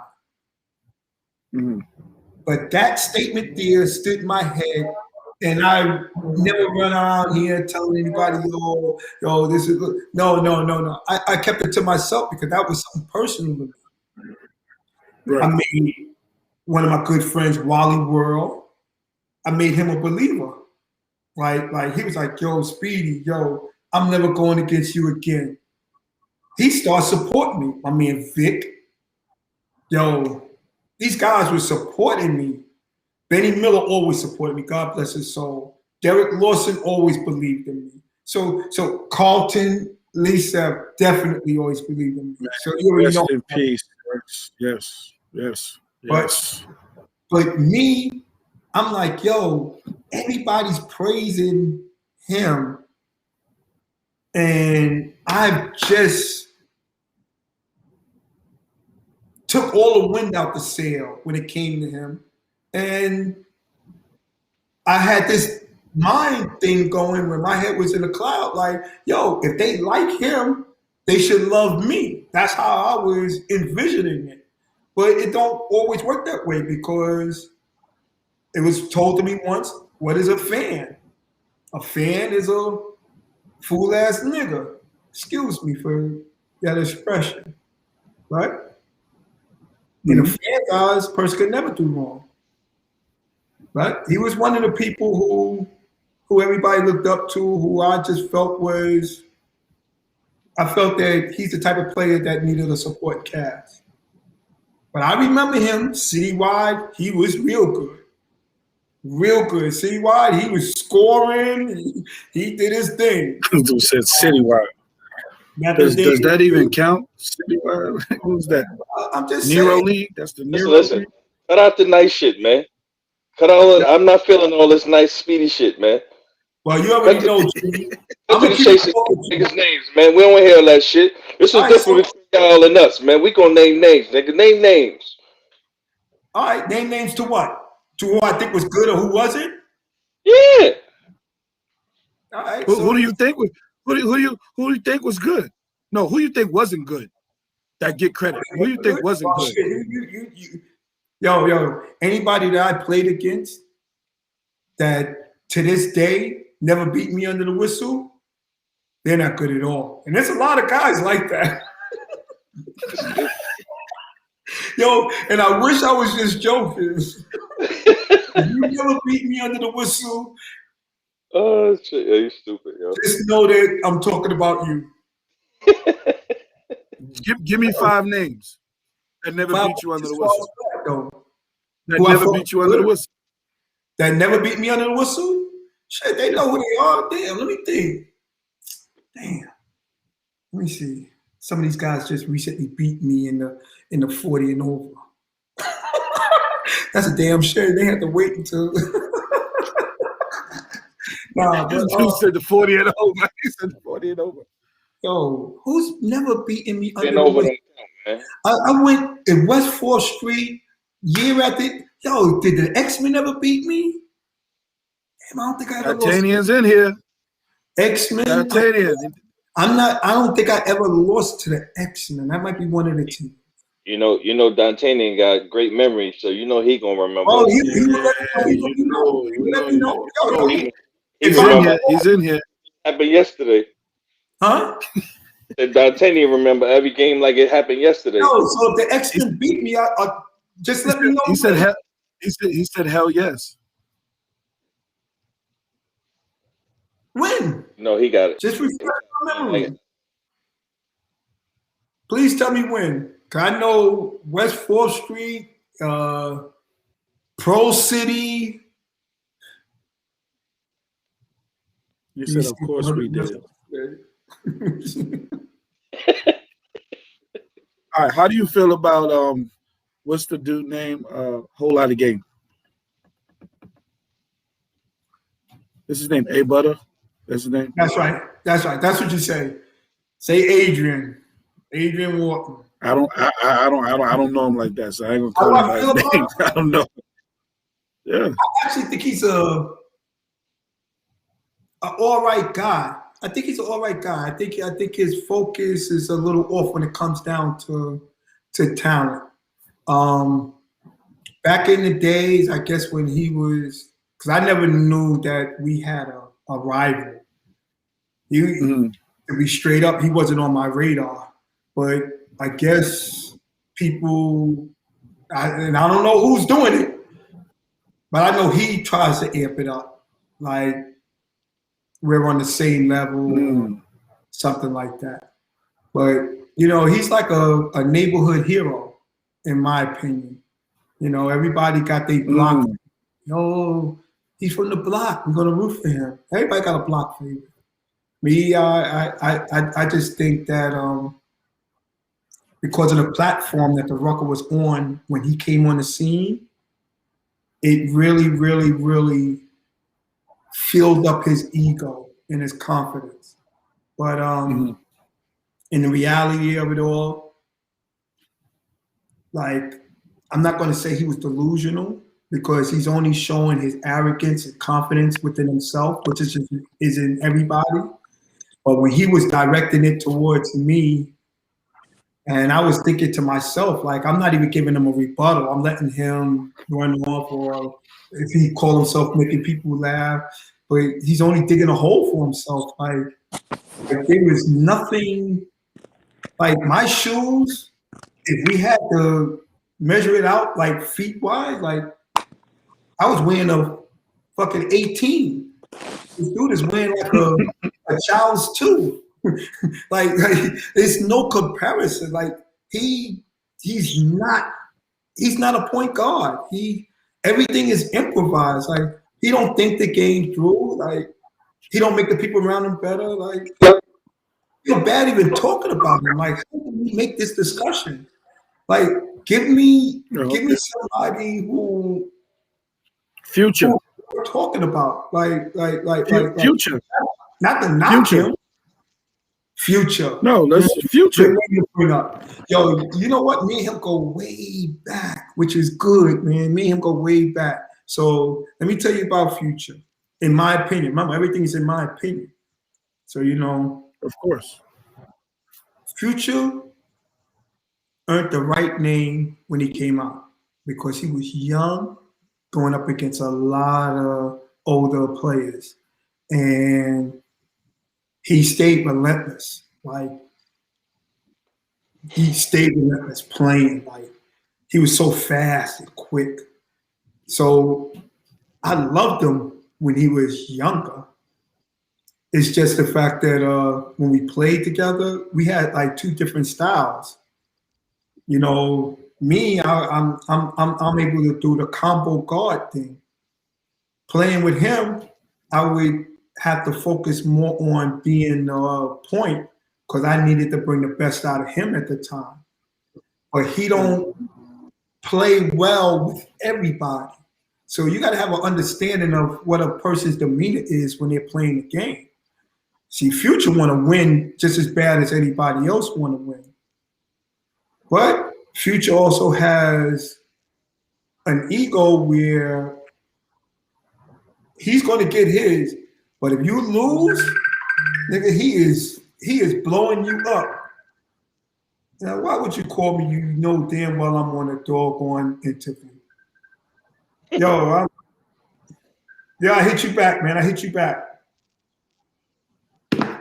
Uptown, man. Uptown. Yo, my only beef was, and I said it before. It was brought to my attention. God bless Rainbow and all of them. They're show basketball, him and Shane, and I don't know which one of them said it, but I guess they was talking about the Rucker or whatever players, who's good, who's not. And I know Rainbow and Jay Griffin, them, they would always, you know, big me up or whatever the case may be. So I guess while they on tour with them, it might have been a night where they brought me up. And I don't know which one of them said it, but one of them said, oh, Speedy, he didn't earn no name at the Rucker. He came with his own name or whatever the case may be. So, you know, make a long story short, it got back to me. But you know, I'm not one that's going to run out here and you know, confront dudes. Like I'm just happy to know, yeah, right. All right, so y'all talking about me. I'm in the conversation, whatever the case may be. Future, I could see Shane saying it more than Future saying it. It's and Shane is my man, but I could see him saying, "Oh, Speedy didn't." Then again, you could see Future saying it too, because Future used to be like, "Yo, we lost the man." Yo, that used to kill me about. Fuck. He does just like this. He like, "Yo, this nigga can't guard his fucking man." It just be funny to me because I'm like, "Yo, man, like everybody's different." So Future, he peaked early. He peaked early. And he took his show on the road. I give him that much credit. He did his thing at Utah State. He did his thing whenever we went on the road. At times he didn't, but you know, he pretty much hold his own. And to this day, still to this day, he has the same ego. I love his tenacity. Like, I don't mind playing with him to a certain extent until he put on that fucking tape shit, you know. But you gotta love that about a person because that means a person have leadership qualities that's gonna make people follow. So if things happen good, it's gonna work out great for you. But if things go wrong, I never seen him be the one to accept the responsibility of everything going wrong. I always seen him find a way to blame another person. Like me, I would say, yo, it was my fault. But you know, everybody's like different. But Future, he was all right. He was all right. I'm not going to say that he was bad because he was actually good. Peaked early, maintained. You can't really knock him because he'll still play against any one of us and go hard, extra hard. So, but a whole lot of game. I mean, I guess he was good. It's just that I didn't keep up with him. You know, he was under my radar. So him trying to be a thorn in my side was crazy to me. Like I just found it funny. Kareem Reed, I give you because he stepped his game up and he did it collegiately. I watched him on the pro circuit. Even though I think that little guard, I think the guard name was Shantae Rogers, one of them. I know that little nigga lit him up one game, but other than that, Kareem Reed was doing his shit. You know, like he was leading the whole USBL and assists and everything else. I give him his credit. He's a tough little coach. June, I brought you on here to. How much I want to throw at you? Throw him. June, I brought you on here to bring the smoke. Reem was tough, man. I ain't bring the smoke. Oh, y'all wanted me. Oh, yo, listen. Here's smoke for you. Okay, give us some smoke. Future, my guy and everything else. Like I said, he never wanted to take the blame. My one read, like I said, I would play with him anytime. Like I wouldn't have no problem playing him. But at the end of the day, the one thing that I didn't get along with him, I don't do the point the finger thing. Yo, it's because of this person or because of that person. That rubbed me the wrong way. So, and whenever I did have a chance to play against him, because you know a lot of guys, they get up to play against you. I make sure that people could literally see that there's a difference between me and him. I make sure that every time I play against him. No disrespect. Did you get up to play against Junie when you played against him? It's funny you say that, right? And like I said, this is my opinion to everything because he's gonna start laughing. It comes. I want to know about the trophies with his names on it already. About what? The trophy with the names on it already. Oh, yo, let me tell you something. That trophy, yo, I took a last place team, me and my man Don Chung, and we made the playoffs. We bumped the two teams that was supposed to beat us. We played Junie and them in the championship. Listen, And first of this is all, that was half your problem. fact. Half the problem was it was you and Don, and then you brought 4 dudes from the gas station. That's why y'all was getting your ass whooped. But those was Don friends. I was the guy who Don asked me to come and play, and then we made the playoffs. I showed up the last 4 games of the season. But I not lie to you at all. I was playing forward. I'm looking at the guys on my team, like idolize these dudes. Who was the point guard, Junie? Your point guard that was nice, dark skin kid. Boogie. That played with nice. It was Boogie. They only had 2. They on Boogie and Superman. Yeah, Boogie was only our point guard. Yeah, Boogie's always been the point guard. Always. All right. Oh, it was Boogie. Boogie's like 6'4", 6'3". Mm-hmm. I remember it was one that had a mad handle, always just pass the ball, whatever the case may be. All I remember is I was like, yo, Don, we're not letting guys just run through the middle dunking because our team would let them do that. Yo, all I know is dudes was looking at me like, yo, something wrong with you, shorty. But all I would do, Al, once I see a guy running, like for alley-oop or something, I would run in a path. So, of course, you're going to run into a person. Let's get this shit correct. You was running and dudes passing and bending over, dude. I wasn't bending over. You was flipping If over. you hit me in the back of my back and the head, I'm going to fall forward like that. Listen, if you see an alley-oop, you're going to do 2 things. Either you're going to stop or you're going to jump up and try to get it. You're not going to stay in the middle. You do one of the 2. You go up to try to get the shit or you stop. You was in the middle with dudes are flipping over you. Okay. So that should tell you what, right? That you was a dirty bastard. All I remember is this, though. I remember guys got mad. The next thing I know, I see Superman sub in the game. They was like, yeah, Dean. Dean was like, yo, I got him. I'll never forget that.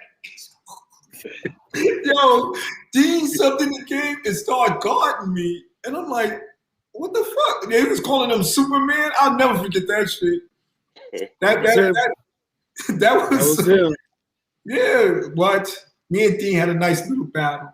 But like I said, man, that tournament there, they beat us. I just didn't like the fact that people was respecting them so much, man.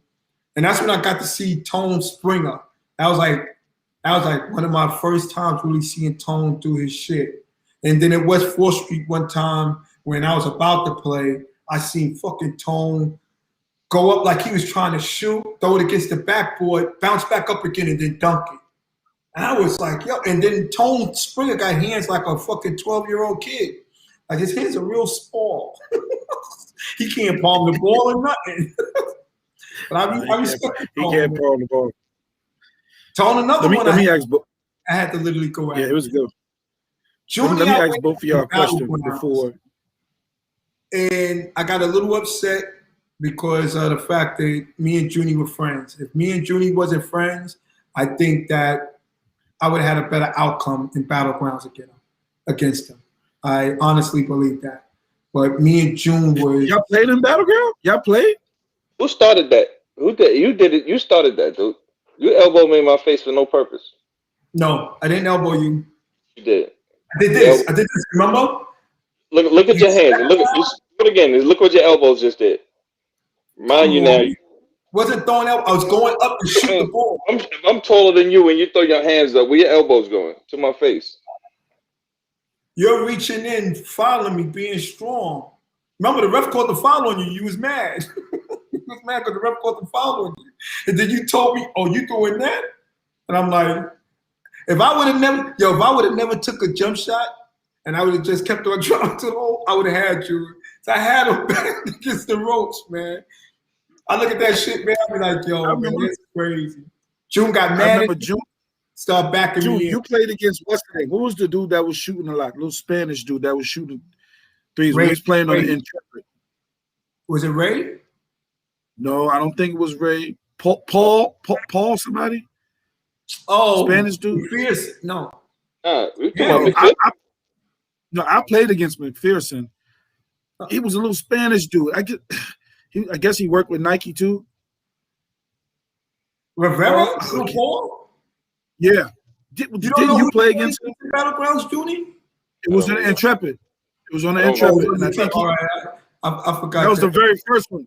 That was Yeah, the very yeah. first one. I missed all of that. And That's they didn't let me know about that because I would have damn sure won it the first year. That first year, I was in bottom shape. I think Mike Campbell won it the first year. Nah, Mike Campbell won it the first year. all I know is that's another one. Played against him too. You got some people, Mike? You know how some people you get up for? No disrespect to Mike because I like him, but I knew he was a nice guy. Nice guys, they don't belong on the court. Not like that, man. Yo, I used to be so aggressive with Mike Campbell.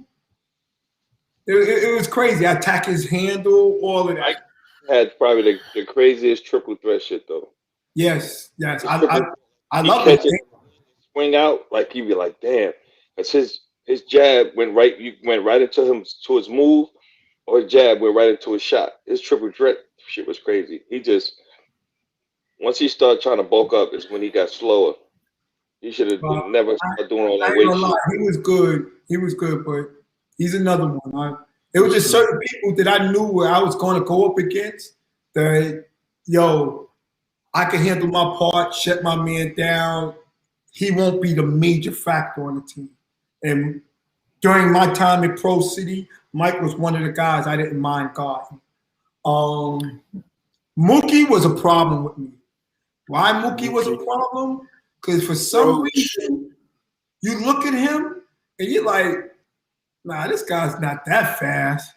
Look at him. Like he always looked like he had a bag of sandwiches or something. Like he had a little heft to him. Huh? I was gonna say what they want, but I watched Mook bag up a lot of dudes. Bag up, but yo.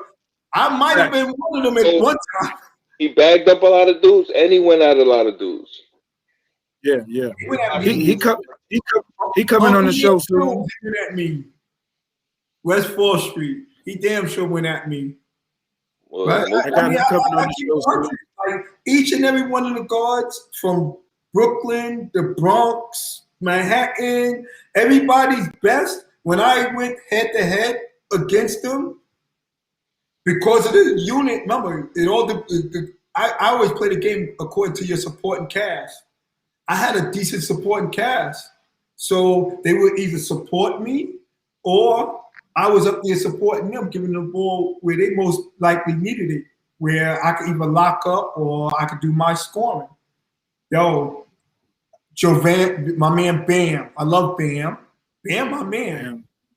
Yo, I ran into him in that East League before I even ran into him in Brooklyn. But I used to love Bam. Bam, somebody on here saying somebody on here saying you're so humble. Nah. Oh shoot, Tasha. Yo. I ain't gonna lie. I just don't want to sit up here and just be like, just blatantly disrespect the guy. If you're asking me personally, were certain guys on my level, I never thought they was. Like so many people, I didn't think so. And especially if you was matching them up with me to either play a one-on-one or in a game situation, I didn't think like only people that, like I said, I had respect for was a Lamont Jones because he brings it to you more than one way where you could be a liability without you knowing it. Like players like that, I had problems with. But the rest of them, it was like I didn't really worry. Like Elmer Anderson, so many people praised him. Player of the year in Puerto Rico, this, that, and the third. Philadelphia 76ers camp. I love Elmer Anderson to death. Like, but I seen him in the pro-am, and I'm like, yo, this guy's too big. Like, and I went at him like I didn't know him. Yo, I go at my own friends. We was going to my own teammates. We would go to a game early, and if the other team forfeit, I'm playing my own teammates one-on-ones. So I just had that one problem about me. Like I just always had to play. I had something to always prove. Derek Canada. This guy was averaging like 48-50 in Night Pro City. But we go down to the downtown athletic club down off of Wall Street, and we're playing a one-on-one and ripping the shirts off each other back. By the way, I beat him too. He was tough. DC was tough. Oh, he was the different, truth. man. He was the truth. He joined the posse and changed that whole team around. He was the truth. I stole a lot of stuff from him. I used to go right to the park the next day. Yo, Seth Marshall, he's another one. He was up north. That's a problem. Who? Let me ask y'all this question. This up north, Seth. Let me ask you a question. These guys, why do you think? I guess I want to say this. Why you guys that's been around for a lot longer don't get the respect that you deserve from these younger guys? Social media. Come on, they got a bigger platform. He can reach people all over. So that's what helped him out. Like, I earned my name playing at all of these different places. So that's how my name got out there. Like, and then, you know, it helped out a lot being in a movie. Because they're like, oh, that's the same dude that was playing in The Rock or whatever the case may be. But otherwise, guys in Jersey know me from playing in Jersey. Guys in Connecticut know me from playing in Connecticut. I went to everybody's backyard and I did what I would do in my own backyard in their backyard. So, June, you feel the same way, June? June keep going in and out. June, you feel the same way? June came up on a pro circuit too. Like, you gotta really think about it. June did his thing. That Battlegrounds thing was worldwide. Yeah, but before Battleground, June was already putting up those numbers. So he didn't. So before Battleground, I mean, especially for in the USBL, this nigga weighed 160 pounds, and he used to block niggas shot from behind Mitch Forster. I didn't even know who he was. Yo, he's on the Long Island Surfs, right? He's on the Surfs then? Yo, he comes off the bench. They got everybody. Big George Forster was your coach, I think it was. So you're talking about Mitch Forster. You're talking about they had a nice crew, but you used Brian Reese. I think was on your team too. Yo, Strick. Yo, it was crazy. We play against them. Guy would break a person down, shoot over Mitch Forster, and next thing you know, somebody smacked the ball out the air. And it'd be this little skinny dude jumping from behind Mitch to block the shot. And I used to be like, and I didn't even know him yet. Like, I'm like, yo, that little nigga got hops. But he was real slim. So I was like, yo, I mean, then I run into him in Nike and everything, where on the Long Island Surfs, the plays was geared for certain people. You know what I'm saying? He was like a villain. But to put him in a situation where now the plays where he get touches and the plays are going through him, yo, you see a totally different animal. I seen a beast in Pro City that was totally different from the dude I seen at the Long Island Surf game. Then that same beast I see in the NBDL, where the kid Devin, whatever, goes up to the pros.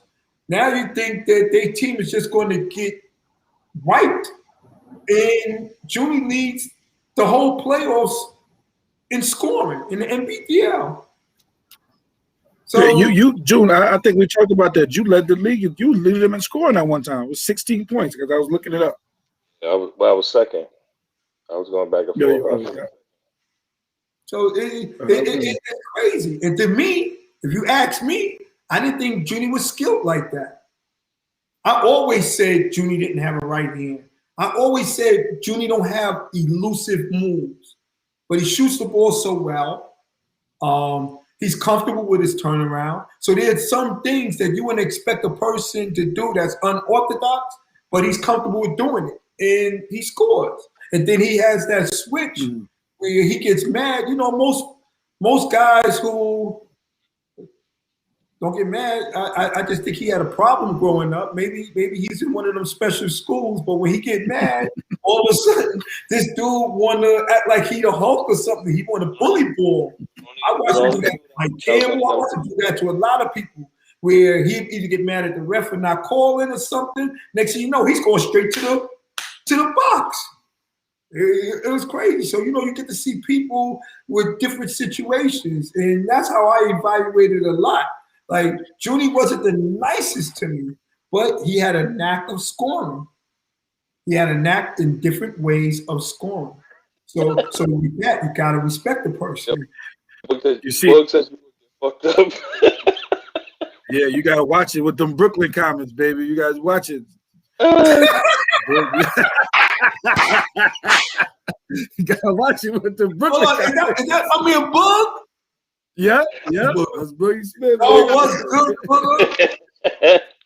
No. You know how we roll, baby. You know how we roll. Oh, you can't say. You gotta be careful. No, it's cool. That's your opinion. You might be one of the guys that never beat me under the whistle. So we love you today. We hate you today too. I see that.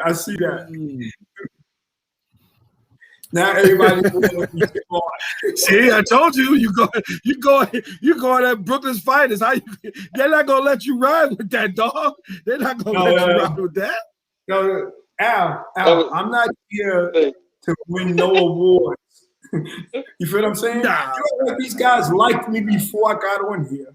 We already discussed that. Right. Yo, have you seen any of these dudes at any of my birthday parties or anything of mine? No. These guys I ran into during the course of playing the game. Yo, I already know where I'm at. I know what it is. But you know what? The funny thing about it is, just being able to take criticism from somebody. It is what it is. If I can't, somebody tell me how you feel and take it for what it is. You know what I'm saying? Like I'm not gonna lose no sleep over it. You know what I'm saying? It is what it is. That's just your opinion about something. If you got to take it personal, then you got a problem from get go. It is what it is. First of all, everybody has an opinion, and everybody's going to say right, and everybody's going to tell you. Yep. So I'm with you on that. Everybody has a voice. But some of these dudes out here don't need a voice. They don't need a voice, and they shouldn't have no opinion because they wasn't good in damn selves. That's the only thing I'll be saying. But everybody have their own way they want to analyze how the game should be played and everything else. Like my thing is, so many people was like, oh, Speedy probably not that good or whatever. I never cared what people think, right? And I just played. It wasn't like I was looking for anybody's validation. But guess what? I get a phone call. Yo, Speedy, you're in the book. New York City's greatest pickup artist, ball wise. So it's like, yo, I never knew I was in the book, but yet they're talking about me. God bless his soul, me and Strick, we go out to the country Hungary. We're in Hungary. Oh shit. Speedy's in the Ludwig Museum in Hungary. They're comparing him to Michael Jordan. Yo, nobody here is going to know about that.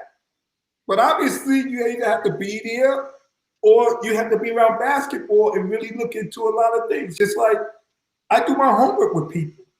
I admit, when they guys try to come on me and talk about, yo, there's levels and this, that, the third, I'm at the worst level. Not to say I couldn't play at the top level, but I feel that I was at the worst level. I didn't sit up here and brag about what I do and things of that nature. Other people bring it to my attention. But what I will say is, your opinion of me not being good, I have to look at you and be like, well, what sports cover that you're on where you analyze a player and they actually listen to you and that's how that player got there? No, you ain't no Krzyzewski. Get out of here. Like so many people have opinions. And coming from another player, when another player tell me I'm not shit, yo, that means nothing to me. Because we're going to go by wins and losses. I had a hell of a reign. Pro-am, street ball, whatever the case may be. USBL was in chip. whatever it may be. Everywhere I went, I made sure people knew James Williams, Speedy, Kane. He talked shit, whether it looked good for him or not. No matter whose hood I was in, I played my game, did what I was supposed to do, even though people might have wanted to beat me up, whatever the case may be. But at the end of the day, that game, whoever I played against had problems. And after that loss, you notice I'm saying after the loss, because I didn't lose too many games. Yeah. After that loss that they received from me, because I took a loss one time in Nike Pro City, and I got one of the scrubbiest guys. I'm not going to call him a scrub, no disrespect. I got one of the guys who've been playing for so many years who actually put up the winning bucket on us. We played against Nike One in the chip. We shut down Darren Phillips where he couldn't get to his little turnaround. The ball was basically an air ball. Fucking Angelo catches the ball and puts it back up and in. Nike beats us. Nike One beats us. You remember that, June? You was playing that time? Do you remember that? He's shaking his head. Angelo, to this day, he throws that in my face. To this day, Angelo throws that in my face. It's crazy because I'm like, oh, and that's when they was giving out the jackets and all of that year. So we receive our bags and whatever. When they announcing the championship team and there's an uproar in the stands because these Brooklyn guys bring 1 million people, I loved it. Loved it. Huh? Yeah. Let me tell you some funny shit though. And you, Speed. This is one thing I really regret. And shout out to Kenny King, because I know they took their crew, they took some killers uptown and played. But I wish you would have just, when we were all young and we were all on top of our shit, we'd all just came and got about 2 or 3 full-blown Brooklyn teams that came uptown and wiped all y'all niggas to death. Because if you think about uptown, think about everybody was on different teams that was from Brooklyn. It was all killers from different teams, and we was playing against each other. Now, no, not saying that dudes uptown couldn't play, but it was always some Brooklyn dude on somebody's team, some kind of way. Yo, you remember Juice Joseph? What? He came up there with that Brooklyn team. I'll never forget that year. Yo, he was doing his thing. That's D-Law man. Yo.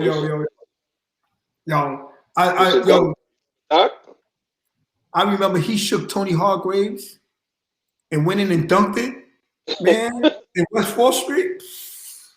I'll never forget that, yo. I love that dude. Juice Joseph was the truth, man. But it's so many guys, though. Like, y'all would have to put like 4 teams in because I felt Bam was real good. I knew for a fact Mookie was able. They had Abdul Mills. There was so much stuff going on though. We could have spread out all over the place. It wouldn't have missed a beat really because everybody could have held it down on any place. June, you're gonna have to tell.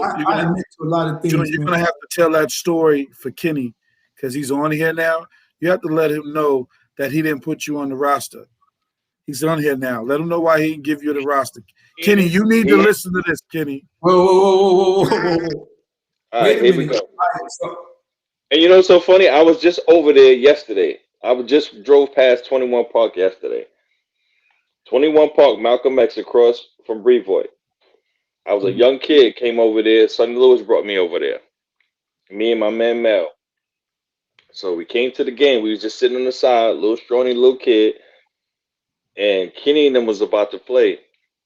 And Sonny Lewis asked Kenny, he said, yo, I got 2 young kids over here. They're really good. They can play. You got a spot? Kenny said, nah, we good. We got our players. Nike One played right after. Nike One played right after them. And he asked Brian, Nike One coach, he said, do you got a spot for these 2 kids? I got 2 little, he asked him the same, you got 2 little kids over here, they can play, they're pretty good. You got a spot for them on your Nike One team. And Brian said, We always got a spot. And that's how I got down with Nike One. Now I would have been with Kenny and them from the beginning. And just think about Kenny, we gotta have this conversation. The dudes from Brownsville, Corey was with them. My cousin Corey was with them. Yeah. Kev Simmons, my cousin Kev. Like that whole crew was family. I have a question. But I don't know if he remember that. Yo, Booger said you should have asked me. I was supposed to be with Kenny and them. Yo, I have a question though. I have a question. What other tournaments? All right, so because I want to address a lot of people also, like Mousie's Dream Team also. Like, what other tournaments were these teams in other than the ones in their borough, where you could actually say, yo, this is one of the greatest teams of all time. And this team we put together is this, and this team we put together is that. Like this is the only reason why I give my credit to Little Ra, because Little Ra put a team together, but then he put his team in every borough's tournament. And then he also, I guess, put it on the money stage and everything else. But a lot of people who say, like I got on James Ryan one time. I was like, yo, yes, Pete Edwards and them was probably the greatest ever to do it. But from my understanding, you only did the Pro-Am in West 4th Street back then. And I guess the tournaments in Queens. So what other tournaments do all of these great teams, like Nike One was a good team. I tip my hat to Nike One. Outside of Pro City, what other tournaments was Nike One great at? Everything in Brooklyn. Anything in Brooklyn, and Nike One was killing. We killed everything in Brooklyn. So y'all was winning everything. For the whole, and the 1 year that we all brought our team in the whole is the year I got hurt. I got hurt in it was a championship game, or was a go to the ship, and I broke my foot. But outside of that, everywhere. We went West 4th multiple years. Nike Pro. Oh, Nike won West 4th? Nigga, we won that shit like 3 years in a row. You crazy? What years? Yeah. Listen, man, my memory ain't an elephant like y'all. We're winning. But go back and check your history, bro. We won that. I don't know, because after my reign at West 4th, I was stuck. Come on, everybody know what primetime did. Y'all was different up there. But that's what I'm saying. We won it like 3 years in a row, 2-3 years in a row. Kenny Kings was that team too in New York. They was killing too. That's a fact. In which tournaments? They was out there. They was killing. They damn sure was killing everything in Brooklyn. All right. I think Kenny went up to West 4th too. I thought Kenny even went to. And they was in Rucker. I don't know if they won Rucker. I remember when Booger. I don't think they run Rucker. I don't think they won Rucker. They had a killer squad in Rucker though. Killer squad. Hey, D'Artagnan said y'all didn't win 3 years in a row, June. Well, we won 2 years, then we won another. I know we got 3.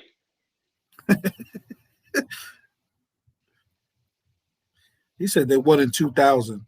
What, 2000? That was a long time. That explains. This is what I'm trying to say, because remember, I took time off. I had that accident, the crash. Yes. So, I remember that. 2001. 2000. Listen, I know I got at least 2 back-to-back jackets that say West 4th. And they ain't like I went to motherfucking West 4th and bought them. I ain't no memory buff where I can tell you year by year, but I know damn well we won a couple of years in West 4th. All I was trying to figure out. Boogie just said y'all won 3 out of 4. Boogie said y'all won 3 out of 4. Like I said, I don't know years. I'm not good like that. Speed, you know years. Other people may know. I don't know years, but I know damn well we won that shit because I had multiple jackets back to back from that shit and TVs from MVPs. So me too. So end of the day, all I was saying was I know that guys like there's some tournaments where teams be killing it, right? But then they're they're not nowhere else Ooh. killing. Yo, You feel what I'm Natasha saying? got some thing with it. She said so the only reason why you saying they won because you didn't play. Yeah, you know, so funny. I'm glad who said that. Natasha. I was about to say something. Oh, so you said, dudes, we lost because you got hurt. I was just about to say, That's you know, great minds think alike. Yo, you want to know what? You want to know what? I'm gonna keep it a stack. I think if I wouldn't have got hurt, I think I would have had another 2-3 years of winning because of the fact that my first year back, I won it and got MVP and everything else to keep it a stack. So I think if I would have never got hurt, I would have been one of them players. Not I feel that way because of the supporting cast that I had. Because you're talking about me, Derek Canada together, and that's when DC was first coming out. Your man D'Artagnan is putting up the dates. He's going 04 United BK, 03 Shooting Star. Yeah. That's something you say. 02 X-Men. Sid Jones was in West Wall Street 20 years, never won a championship. Never. Who? Sid Jones, United Brooklyn, was in West 4th Street 20 years, never won a championship. Me and my man, God bless his soul, Strick, we played for Sid. That year he won it. It's the first time I played with Sid. Sid was letting me go off. Strick was doing his thing, and we won the chip. Not to say that I'm the difference, but there's a lot of teams that never won until I played with them. Huh? I'm looking at the comments. Booger said this dude got the schedule. He said D'Artagnan got the schedule because he running off the dates. Do the encyclopedia, man. Crazy. Yo, I won't even lie, man. It's just a lot of teams that I just felt was like somebody took my mouse. The funny thing about it, and you know, I respect D'Artagnan with the history of it, and that's what I talk about that time. Like if you wasn't in that time putting in that work, I don't care who it was. You know what I'm saying? If you played high school ball or you didn't play high school ball, you went to college, you didn't go to college. If you went overseas, you didn't went overseas. You went pro, you didn't went pro. We played against each other. So my thing about it, I always have to tell people, don't judge. You can't judge somebody that didn't go pro. But man, every time we played against each other, I killed you. We're talking about that. You know what I'm saying? Like I don't you can't. For example, somebody like Bam. Bam didn't go play pro or nothing like that, but I watched Bam back up mad dudes and kill a lot of dudes. Murder. Yes, sir. Yes, sir. You're gonna say Bam is not on the level with somebody that probably went pro, but he didn't even pursue it. Where everybody that kind of he played against, he worked. But my point of it was that time frame was that 15 to 25 time frame where 15 to 25. You had a 10 to 12 year period where you should have been putting in some work. Where dudes respect your game of what you did. Don't wait till you fucking 40, you niggas talking like y'all nice now. Y'all niggas wasn't doing that in that time frame. Yo, one thing I've learned, and no, there's no disrespect nobody. I don't give a fuck who was coaching you. I don't give a fuck who you was playing for, your team.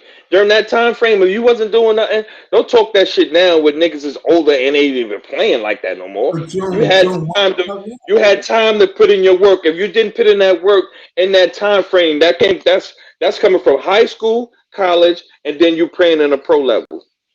You had time in that 10 years to do something. I don't know, Joe. Nigga, don't sit here talking that shit in 40 and over. That shit don't count. Yeah, it's a fact. Yo, Joan, first of all, because I always tip my hats to the guys who did it in school and then went on and did a professional career, right? But they're not exempt because is so many guys who, probably could have took that path if they chose to chase it. Because like you just said, a lot of guys didn't do it. Like Bam just didn't chase it afterwards. You know what I'm saying? Like some people are smart. They're going to go with something that's going to be guaranteed. Right. But my thing is, we all play. There's only but so many tournaments. We all play. And if I didn't see you, why are you talking to me now? That was my whole thing. Like I played in every single tournament. You had ample opportunities to get at me. All of that going on social media, you this, you that, yo, that name thing never meant nothing to me. Everybody already know that part. At the end of the day, all I was about was W's or L's. Yo, everywhere I went, I made sure that my team was either getting right or I got right. Certain teams, anybody could have been playing on. When they picked the national team to play in the Nationals against Chicago or in LA, it could have been anybody. The coach picked who he felt was the best. I played in a one-on-one tournament. I won $125,000. I come back, the word get out. I got niggas wanting to play me one-on-one. Nigga, the tournament was open for everybody. You know what I'm saying? That little 10 grand or whatever. Dudes, yo, it'd be so crazy when guys be like, yo, I would have bust your ass. And I'm like, yo, I got this tournament because somebody else told me, yo, Speed, just play because these niggas think they can fuck with you. And through the course of that, I run into everybody who I needed to run into. It's just so funny to me. Don't get mad at me because you lose before we get to meet. Like, I'm upset. I lost to Junie. I got my friends that are mad because I lost to Junie. End of the day, right? I know doggone well me and Junie's championship game would have been way more exciting than who he played in the championship. Well, I just want to say this to you. It's crazy. There's so many people getting so much respect, man. I just want to say this to y'all and I'm looking at the guys that's on my channel. I wish I could see what they're saying. No, not just see what they're saying. The bag you expect. I know they going at me, but at the end of the day, there ain't one nigga that's gonna come on that chat talk about they killed me. That part ain't happening. You ain't gonna never come around, and not that I'm tooting my own horn, but you ain't gonna never come around and see guys say, yo, this nigga dragged Speedy. Even though there was one. But to you guys, and to the guys that's on here, I'm gonna tell you what you did for Brooklyn basketball or basketball in a whole. You guys were our legends without no YouTube. You guys should always be getting your flowers when you walk around New York City, any Brooklyn or any borough. The Boogers, the Junies, the Tones, the Speedies, the coaches like Kenny Kings, D'Artagnan, X-Men who do things in the community. My boy Boogie. You guys, Nike One, Kenny, y'all were the epsilon. Y'all was the top. We guys tried to get on you guys' level. So for me, when I got an opportunity to play with you guys, I had to make sure I fit. And I can be on you guys' level. But the one thing about you guys, it had to be a couple of things. I either had to try to dunk on Junie, try to dunk on Tone, try to post up one of you do, even though it never happened. But I had to get respect somewhere. So I had to get respect. So I'm not gonna lie. I'm not gonna hold my tongue to nobody. I keep it real all day, every day. I just want to tell you, but I wanted to tell you, I had none but respect for all you guys. And you guys will always be at a high regard. I wouldn't give a damn what anybody say. You guys, my Hall of Fame, my legends. Anybody else can say something, they can say whatever they want. They can keep their Harlem crap together. They can keep that Queens crap together. I'm going to always support my brothers that was there from day one. I saw my own eyes. Speedy crushing people. Junie's crushing people. Tone crushing people. Bam, Mook. The guys who don't get recognized. That's what I'm saying. Your brothers need to know that there are brothers out here who want to give you your flowers. And that's why I created this platform for you brothers to always come on and be able to create your flowers here. So, say one more thing for me, and I hope I don't forget no teams, but playing against Kenny and X-Men and United Brooklyn, like it prepared me to just go. I can go play anywhere and be on 100. You know what I'm saying? Every night you had to come play. You know what I'm saying? Or you was gonna get killed. So you honed your skill playing against dudes every day. You know what I'm saying? Every tournament you going playing over here, playing over here. You're playing against these dudes 2-3 times a week. You know what I'm saying? So by the time you go play somewhere else, you on 100 already. You ready to go. All right, so can I say something where you said that? Play against guys 2-3 times a week. So agreed, Titanian, agreed. 90s was a golden era. Shout out to Howie too, Midnight Express. Oh man, my man Howie. Hey, wait a minute. What is my boy? Oh, was it Schaefer? Oh, white boy Schaefer? Yeah. Lord have mercy. White boy Schaefer used to get proud. I don't know. Shout out, yo, listen, man. That white boy was tough, man. Yeah, Schaefer was a problem. Yes. Yo, shout out to that cat, man. Damn, that kid was something else, man. Yeah. That's the only white kid I remember being in the hood like that and was giving dudes the work. Not Saul, right? Not Soul Man. Huh? Who? Not Soul Man, Saul, right? No.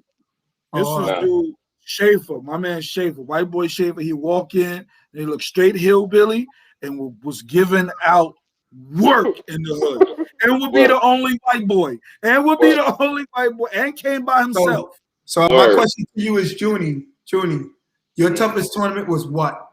Rucker, Pro City? Which one you felt was the toughest? I think Pro City. Pro City was basically because you played against a lot of pros that could really play the game. It changed how you had to play. All that just you come down, clear out, and you playing against guys, they pick and rolling you to death. Dudes running you off single doubles. It was different. You know what I'm saying? It prepared you to be a pro because everybody came. Most of the guys, like when I got up there early, I was young, but it was dudes. Everybody was overseas. It was playing against a bunch of pros, so it was a completely different atmosphere. So I wanna be. I don't want to be like throwing like people under. Yeah. This is your interview, dude. This is Speedy Williams. This is not Junie Sanders. No. Because you want to know what? Like certain tournaments, you knew what you was getting yourself into. You feel what I'm saying? Like I like Kingdom to a certain extent, but we basically ran through Kingdom with our crew.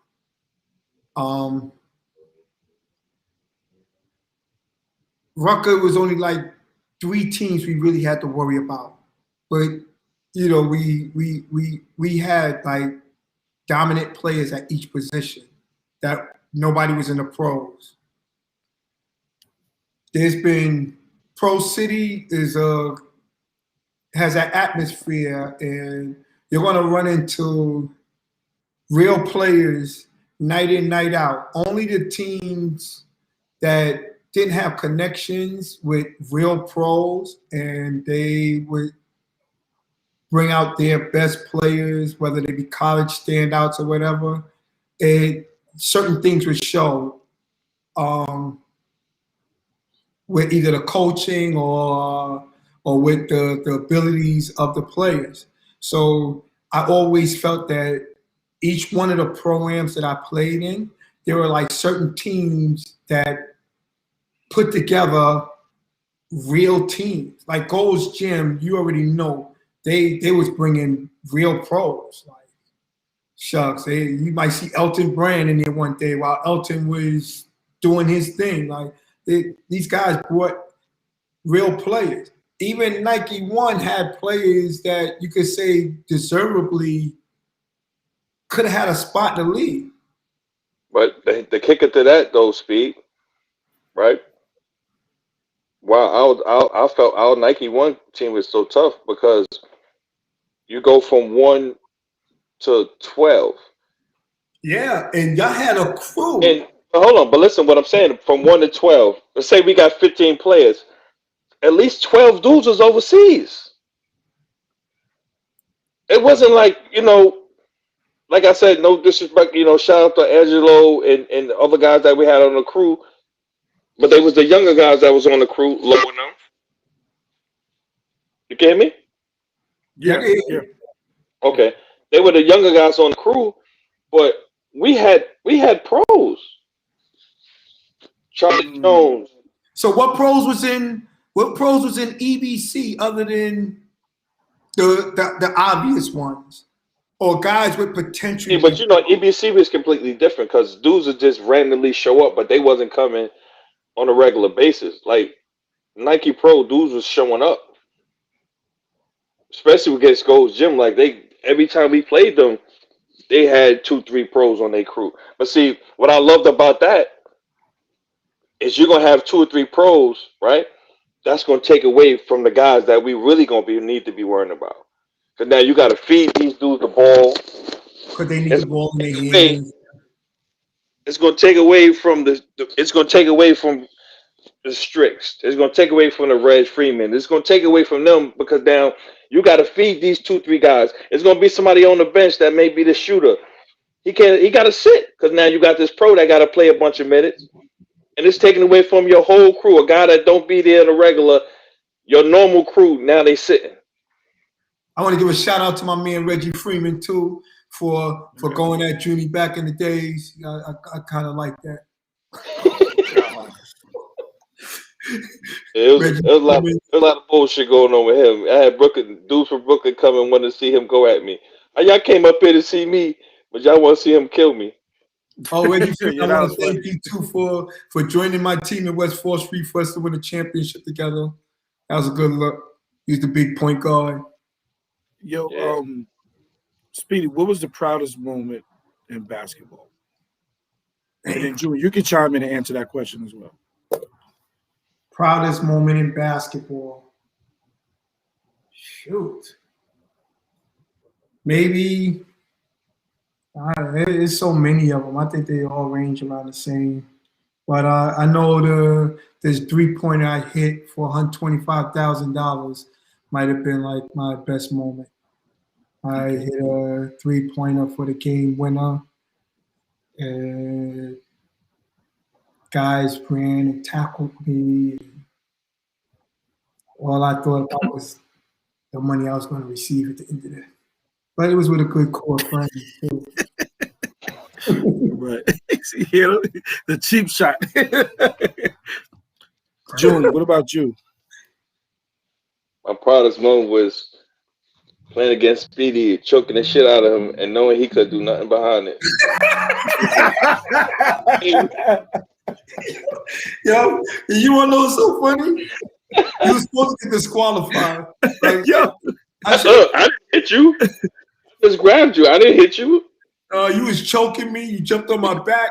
Then you tried to play it off and laugh it off, but you were serious. I'm trying to wear you out. You fucking running around all over the place. Y'all couldn't breathe for like 3 seconds. Yo, and they still let you finish the game. It was crazy. You're supposed to get thrown out, man. Mentality. I want to ask you this question, Speed. I already asked June this question. We all seen the Booker interview. We've seen that, right? I want to know your opinion on how you felt about that interview. Me personally, a Brooklyn guy, and I've always expressed it, I felt like that dude did some BS. I felt like he asked questions that he shouldn't have asked because he don't know him. Just like I know you, I know June, I know family. I can ask those questions, but I'm never going to step across that line. I can probably get an answer, but I'm not going to do it. But I just felt like in that interview, he was slighted, in my opinion. How do you feel? All right, so I'm going to keep it a buck with you. I looked at that interview, and I was under the impression it was supposed to be an interview about a person's career, how the impact he had with the basketball, how it influenced others and everything. And I think they diverted all of the attention off of that, off the subject at hand. And once they got a reaction out of him, I think they continue to go the wrong route, because I don't think the show was about that. I was looking forward to more interview about the basketball, but instead they switched everything over and want to talk about the person's personal life. I didn't agree with it at all. I asked several of my friends, like, yo, so I never heard of them before. So I'm like, yo, who are they doing this podcast? Like, I just, the shit hurt me to my heart. Like, it was like, and to me, Booker has always been cool with me. Like, I never got slighted by Booker in no way. I feel that whoever asked Booker to go on that show, if that dude asked him, I think he slighted Booker, and he didn't have a Booker best interest at heart.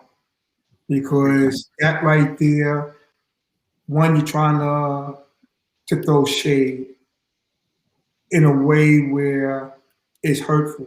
And you're talking about family. This is a family situation where it shouldn't take the next 30 minutes to go on family. You know, he explained to you what it is. That's it. That's it. See, it was a touchy situation. Get back to the thing in hand. Yeah, I want to know why this man is considered the best, not one of the best, but the best ball handler, exciting point guard coming out of New York City, not just Brooklyn. But because, in my opinion, you didn't get the reaction that you wanted to get from him when they asked certain questions. Booker's just like any other person that bleeds blood. If you ask me, am I better than somebody? I'm going to say yeah. So you're asking Booker, is he better than certain people? And because Booker was like, he could sun them, you think he's bugging. But it's his opinion. And at the end of the day, I said it before. I ran into Booker so many years back, he might not even remember this, or he would remember it. I think Shaquille O'Neal was sponsoring a team that tour around and played people. He came down to Delaware or down in that area. They played a game against a radio station. This was a young AO. That's what Ann won. AO was on my team. I played with the radio station. We played against Booker and them. They was traveling for Shaq or whatever the case may be. Booker was fucking feeding niggas. Yo, not even dribbling the ball. The ball's not hitting the floor. He's going through his legs, catching it with his other hand, and then throwing passes. Like, he was doing shit in the game that was crazy. And I loved it. Like I'm like, yo, it's tough. It was a great game. It had a great turnout, everything. My whole thing was, that's when AO was first starting and everything else. And I tell you to this day, I'm like, yo, Booker's phenomenal. But for them to jump off the shit this guy was doing to people, like Booker probably got a bunch of stories about a bunch of people that he played against. Like, he probably played against Skip. He probably played against all of these people that he's saying, yo, I could sun them. Because they couldn't guard him. Like, he was very tough to guard. He's very elusive. And he has the third eye. He makes the people around him better. That's what makes him better than a lot of other people. But, you know, when you got guys that are just fans, or guys who think they know the game and how the game should be played and everything, they're going to always feel that somebody else is better, or he don't do this enough. We all have flaws in our game. But for some reason, Booker was real good at making his supporting cast shine. It happens even at the top level.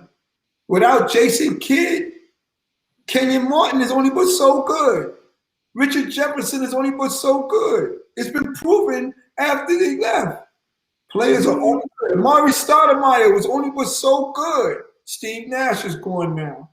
Come on, man. Players get around the average guard and they become average. They're not exceptional. Sometimes these guards make players better than what they really are because they know how to feed you where you're most comfortable with scoring from. But guys don't realize that because they're scoring. So they think that they're the man.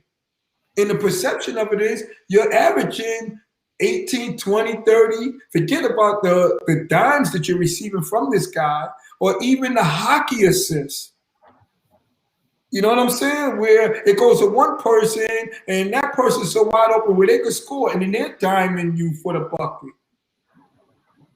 But all for the creativity of that point guard. So it's so many ways to take it. But when they took it to the level of constantly going after the same question and just asking it maybe a different way, or all right, let them calm down, but this and but that, and would you like this? Yo, all of that, I didn't like it one bit. That was my whole thing about it. I didn't like that one bit.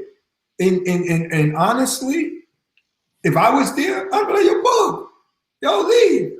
June even know that. Yo, let's get the fuck out of here. That's some bullshit. You ain't gonna stand there and continue the interview. But we should have walked off, in my opinion. He should have walked off. End of the day, no matter what they say and what kind of clout they try to throw over him, Booker will always be that top-notch player because his aura with people, he was never no disrespectful person. He's always been cool. He's always had that, he get along with everybody. And all of you players, y'all all love him for the simple fact that he was feeding a lot of guys. Feeding them. Made some guys better than what they are. I mean, I give him his props, man. I just didn't like that interview. I didn't like it whatsoever. I think he should go on a bigger stage, a bigger platform, not really talk about it, but really talk about what he done when it comes to this basketball. You know, as far as the footsteps he made in the sand when it comes to basketball and the concrete of New York City. He's one of the best. It was good because I got a chance to interview him on here, and I asked him about that interview. And when he told me, if you go back to the interview, you know, he said that his words were, you know, somebody asked me to do it, so I did it. And he said the vibe was already off for the rest of the day. He said, my car was running the whole time, but today it's not running. You know, I had to get somebody to take me up there. He said that was a sign, you know, like he was like, I was already feeling a certain kind of way about it. You know what I'm saying? And then, you know, he was just like, dude, he was asking me questions, but I'm answering it, but I don't know you. You can't ask me those questions. I don't know you. You know what I'm saying? So that's what I feel about that. I know June want to get and jump on this because I know he answered it on his interview. You still pissed about it, June? You know, you have to be. Funny thing about it is just like, you know, anybody know me know how I feel about Bug. You know, me and Bug go way back, playing that way back from tournaments, playing against each other in high school. You know what I'm saying? So it hurt me to even see something like that. You know what I'm saying? Mm-hmm. You know, and you take away the greatness of what he did on the basketball court to even come and start talking about something like that, especially, you know, like you said, not even being family, not being somebody that really even knows him to even bring up that kind of information, you know, and that's not information that was needed for everybody, you know. Mm-hmm. Not everybody's business. Whatever's happening with him in his personal life is just him and his personal life only. Mm-hmm. If he chose to share that with somebody individually, that's cool, but not on that kind of platform where everybody and their mama watching it, and it ain't for everybody. You know what I'm saying? Mm-hmm. And I think like I said before, I think it was wrong, and you know, dudes should be ashamed of themselves to even do something like that. You know what I'm saying? And I'm pretty sure he went out there on the love. He went and did the interview on the love, right? Yeah. That's the thing that upsets obvious, me. but it was also obvious he didn't take a goonie with him because they'd have been like, yo, let's get out of here, man. Yeah, it'd Somebody have been would a have been like, problem in that situation. yeah, right. But Mhm. that's Much what I love, mean.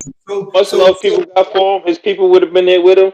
They'd So be you're like, yo, getting, let's so go, you're man. We getting, out. so he's getting amped. So remember what I just said? I said Booger always been like a cool Yeah, dude. So yeah. right now they took the kindness for weakness because they asked him.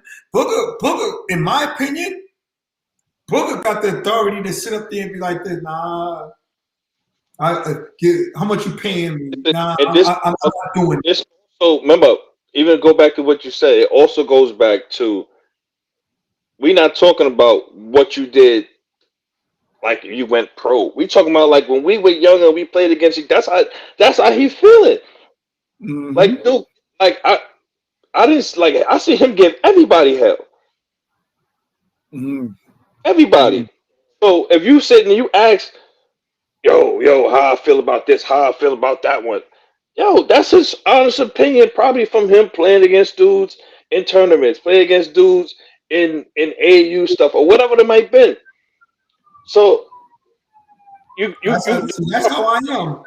you jump exactly from something like that to something personal, which is crazy. Yeah, that And was I'm gonna say this to you guys. I see why you guys don't do interviews. I see why.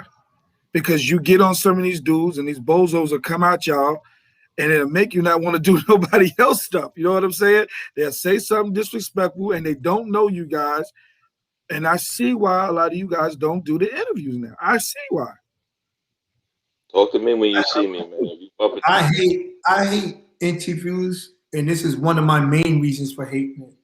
Because for the simple fact that whoever's there, right, and you got all of these viewers, and this person's there, and you're talking to them. Now they're up there, and whatever they say, the viewers are going to believe because remember, you give a whole big introduction before this person comes on. Oh, this is Speedy from above the rim. He did this, he did that, he did this. A legend, top 24 players that ever play in Rucker Park, all this other stuff. So now the people are like on the edge of their seat. All right, now they're gonna listen to everything. Now I'll get up here and I go, yeah, I got the mic in front of me. Nobody could stop me. There's nobody here to stop me. Nobody here. Junie not online to confirm or did. Nobody could defend himself. I get up here and be like, yeah, man. If I had the opportunity, man, like I ran into all of these guys growing up. The Junies, the Boogers, the D-Laws, the Black Grams, Derek Canada, Crab. I beat all of these guys. They're not that good. They're really not that good. I wiped with a lot of them, and then I just be their friends afterwards, knowing that they meet me. You see how only into myself I sound? Yeah. You know what I'm saying? Yeah. But there's nobody here that could stop me. And I'll be like this. Oh, yeah, Junie. Yeah, he wasn't that king of New York stuff. I guess he's all right. He's being at the right place at the right time. Picking him up or shooting him down. You feel what I'm saying? There's nobody. I can see whatever. Oh, and now here come lines. Here come lines. Oh, me and Judy, we used to tour together. Yo, we used to play one-on-ones every day. Yo, to this day, this nigga still ain't beat me. What do you think Junior's gonna say? He can't say nothing because he's not there. But guess what? All of the viewers that are watching, they're like, oh, Junie never beat Speedy. And guess what? And if I don't know Junie, Cause I'm in Chicago or I'm over in Florida or whatever, I'm one of the viewers. What do you think my next thing is going to be? Whoever I'm telling about the podcast. Now you got information spreading all over the place. That's why I hate interviews. Because these guys could get in front of that camera, grab that mic, and say whatever they want to say, and it don't necessarily have to be true. Right. And we know that wasn't true because I was busting your ass in the one-on-ones. Yo.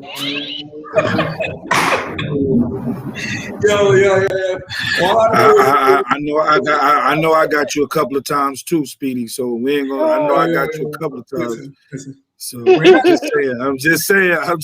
I know I got you a couple of times too. The one thing about it, and I ain't gonna throw nobody out there, but I know nobody else wanted to play but me and you.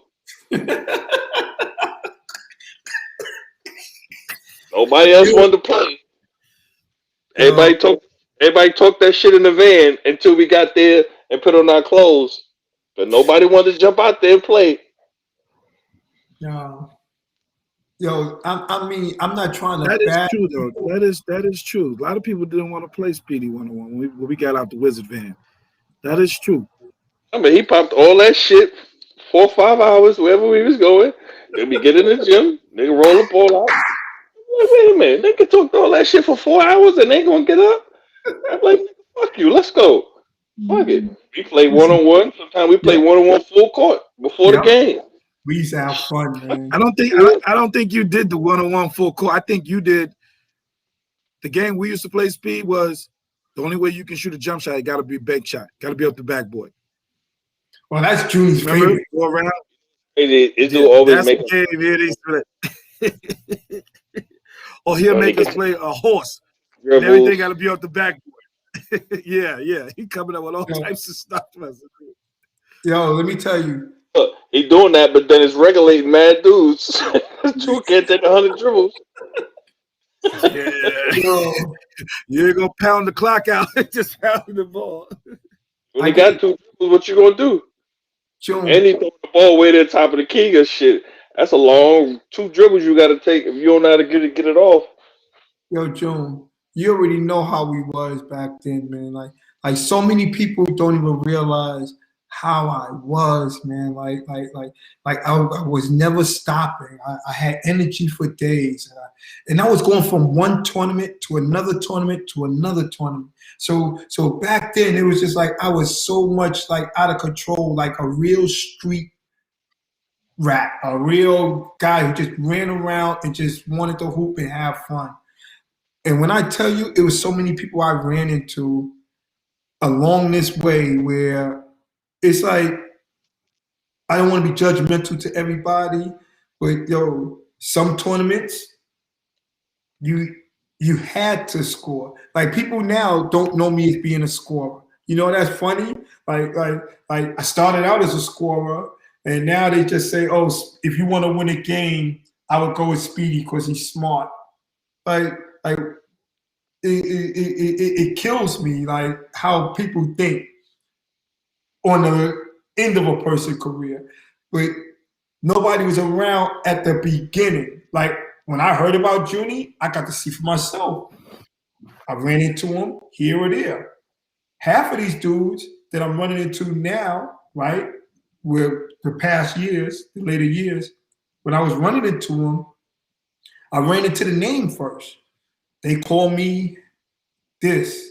And then so many people are only thinking about offense. Like none of them play defense. There's like so many things that I be wanting to like throw out there. People like, all right, you're a great scorer.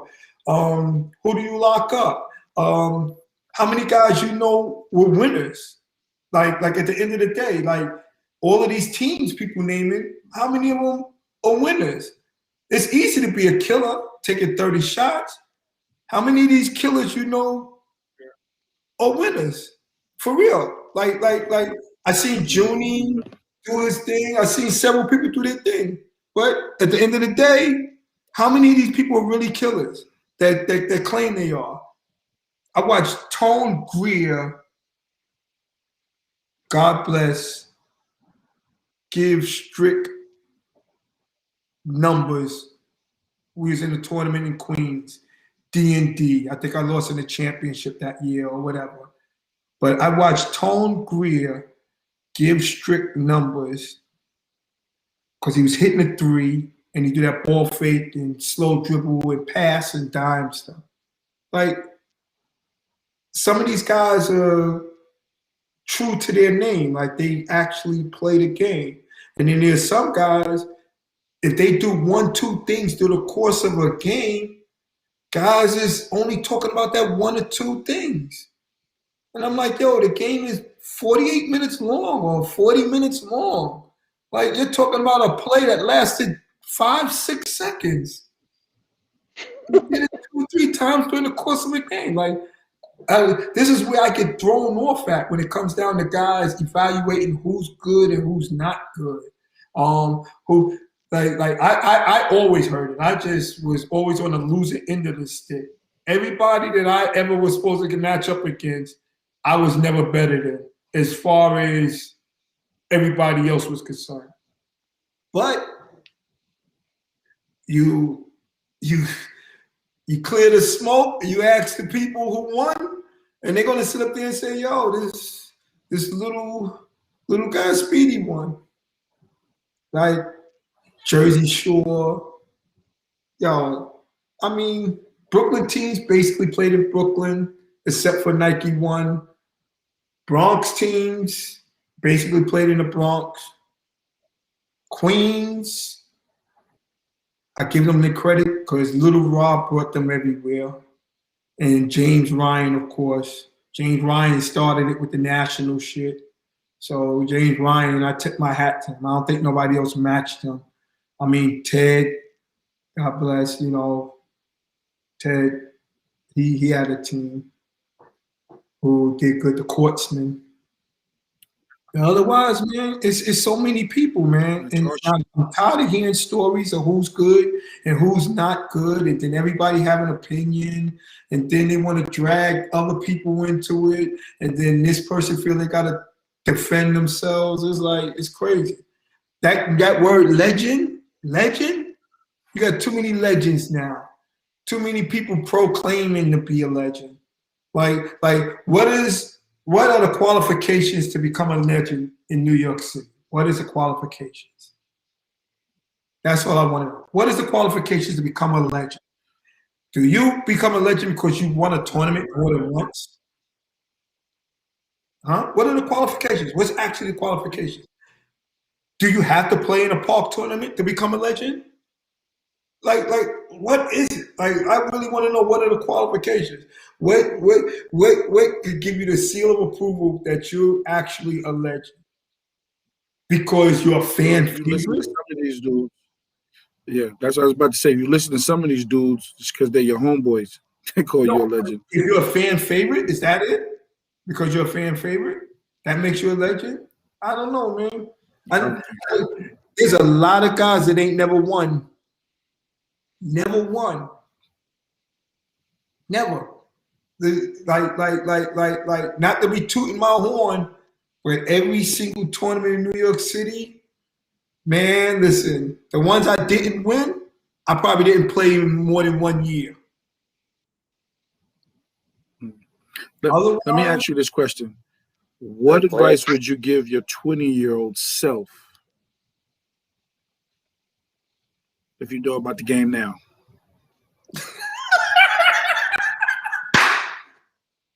You bound to win this shit in 50 years, dude. Well, I gotta look up and see Judy. Good. Yo, my 20-year-old self, I probably would have. I probably would have told them to chase it. I don't think I chased it. I don't think I was.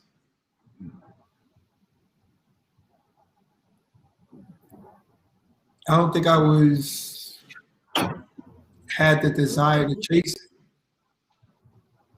I played it. I was good at it. I didn't think I had the recognition that a lot of people had. To where, it wasn't until like Sam Worthing sat up there and was like, yo, you're real good. Like, certain people put the battery in my back. Of course, my guys from your block, they always going to support you because you kill them. So the guys from your block is always going to support you. And then you're like, oh, maybe I should have chased it. Right. Now, I think I did fairly well for a person that didn't build a career over it. You know what I'm saying? How long do I cook 3 of the waffles? Oh, you getting in trouble? Yeah, Who? you know he been out here too long. You getting in trouble? No, that's just my I don't son. think I'm My gonna get in baby. trouble. No, that's my baby. My baby boy. Now, but seriously speaking, I just honestly think that the legends thing Yeah. carries over too big. Too many people are legends. Like I don't know how to categorize people now. Like there's so many people that are out of control with it. Yeah, I agree. Who's this? We've been on here 3 hours. We're gonna close out. I'm gonna ask you is there anything you want to talk about that we didn't cover in 3 hours? Well, I want to first apologize for being late, you know, because I just believe that being prompt, you know, doing things on time or even getting on early is a great qualification to have. You know, like my job and stuff, like I always show up early. Even when I worked with the entertainment teams, just show up to places early. You know what I'm saying? It's like a good feeling in a way, you know, where people can rely on you. So, you know, that's why I want to apologize for being late.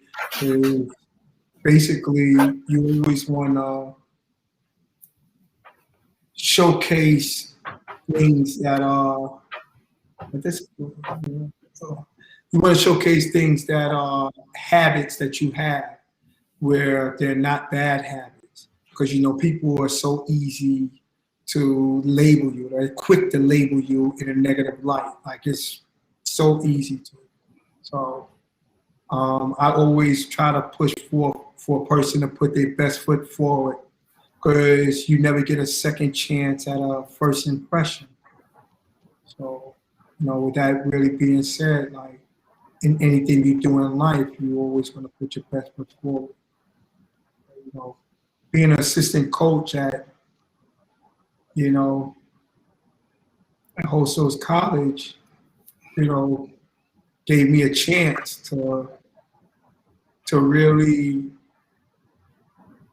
work with kids with their mental as well as their physical, you know, because to have the ability and to play the game, but to able to make the people around you better is a mental state of mind to have. Knowing what your teammates can and can't do, which means you have to really learn who you play with and who you're playing against. So I always tell kids, like, we have to pay attention to even the small things that happens on and off the court. You know, like that it goes a long way. It goes a long way.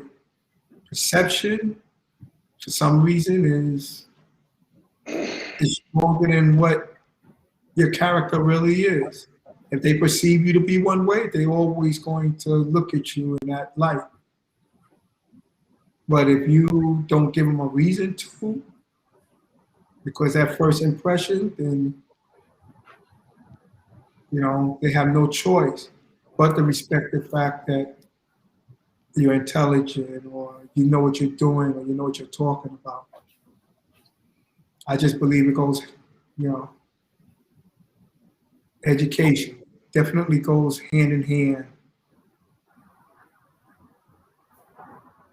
with basketball. Same quality, the same things you do when it comes down to schooling, your homework, studying, tests.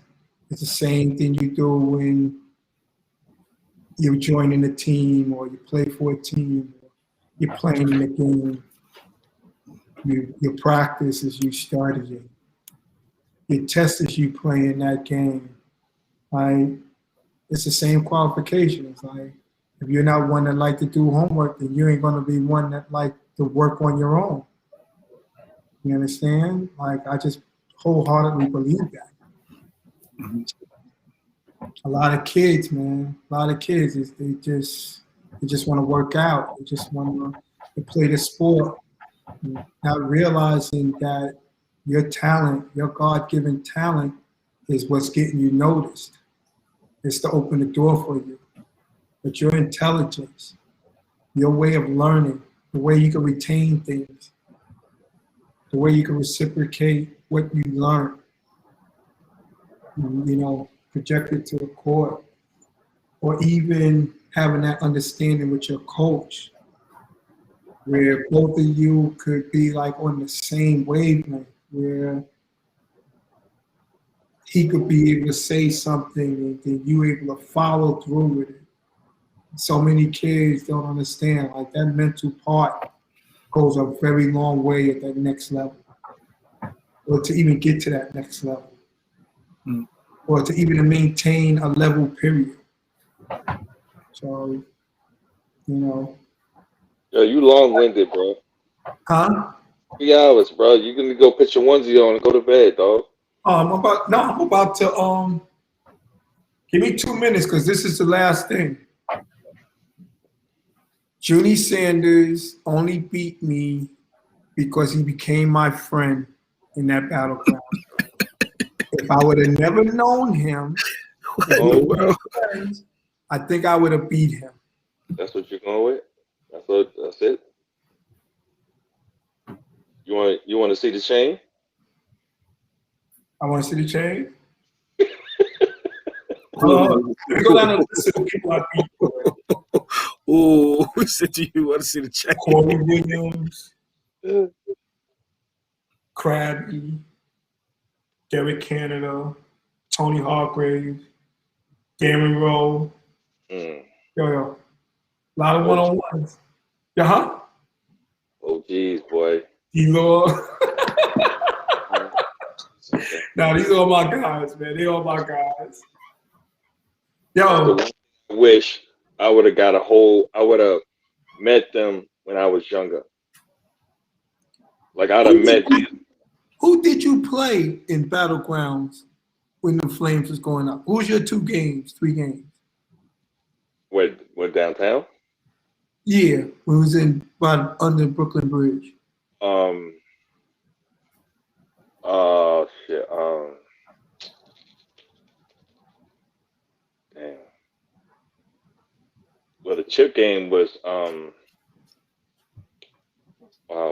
big Kareem. Kareem Lewis, that's my guy. I found out he family too, and cousin. Yep. Who did I play before Kareem? Greg Harding. Remember, he's going to beat you up. Yo, I have to be harder. Yo, I crossed him. He grabbed me and threw me into the fence. Literally grabbed me and threw me off my feet into the fence. I was like, gee, what the fuck was that? Like, literally, he grabbed me and picked me up and threw me into the gate. Shout out to Mook in the building. That's my dude though, Greg Harden. That's my guy too. I love G, man. Word. Uh-oh. No, but I wasn't talking about that. I was talking about the OGs of that era. That era. Being around Derek Canada, being around D Rowe and all of them. You know what I'm saying? Like, I got it, but I got it older. You know what I'm saying? I wish I'd have got it when I was young. You know what I'm saying? Because I was young, I can play, but I didn't have that neck up shit. I got it all from them. Yo, slow down. What the fuck? Why are you moving so fast? Slow down. See what's happening. Once I learned that shit, just to slow down a little bit, basketball became easy. It's so funny, right? Because Derek Canada taught that shit to Krabby, and then Krabby led the USBL in free throw percentage, free throw attempts. yo, it's like Tony Hargraves passed it down. It was passed to Tony from Sam Worthing. Like it's crazy. Like certain like little things, man. Tone was a special mind too with it, man. Yeah, I mean, It was a whole crew of dudes that just knew the game, man, and did, and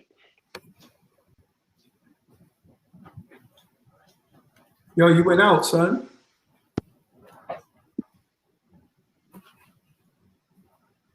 Yeah. Yeah. Fandango. Charge that that Walmart earpiece.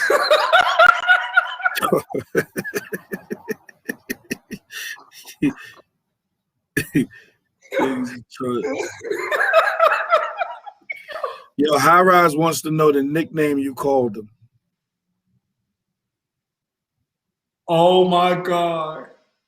You don't know High Rise's nickname? I know what it is, but I guess he wants you to say it.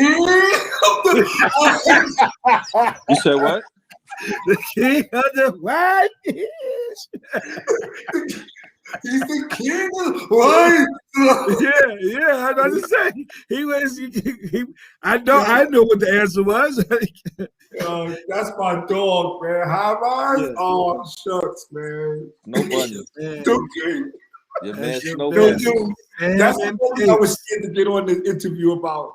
I didn't want dudes to get on the interview and be like, "Yo, Speed, you remember?" It didn't. You gotta explain, like, yeah, I remember. I'm like, but All right. you take him a ball, I'm good. But when High Rise want to bring up the king stuff, it's crazy. Yeah, salmon cakes. So, man, Yo, fellas, I tell you this right now, right? I know I'm gonna get a lot of heat behind this, right? This interview thing.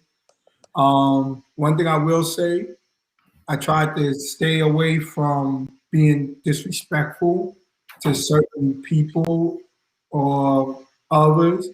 But at the end of the day, I already know that if the role were reversed, a person would definitely shit on me.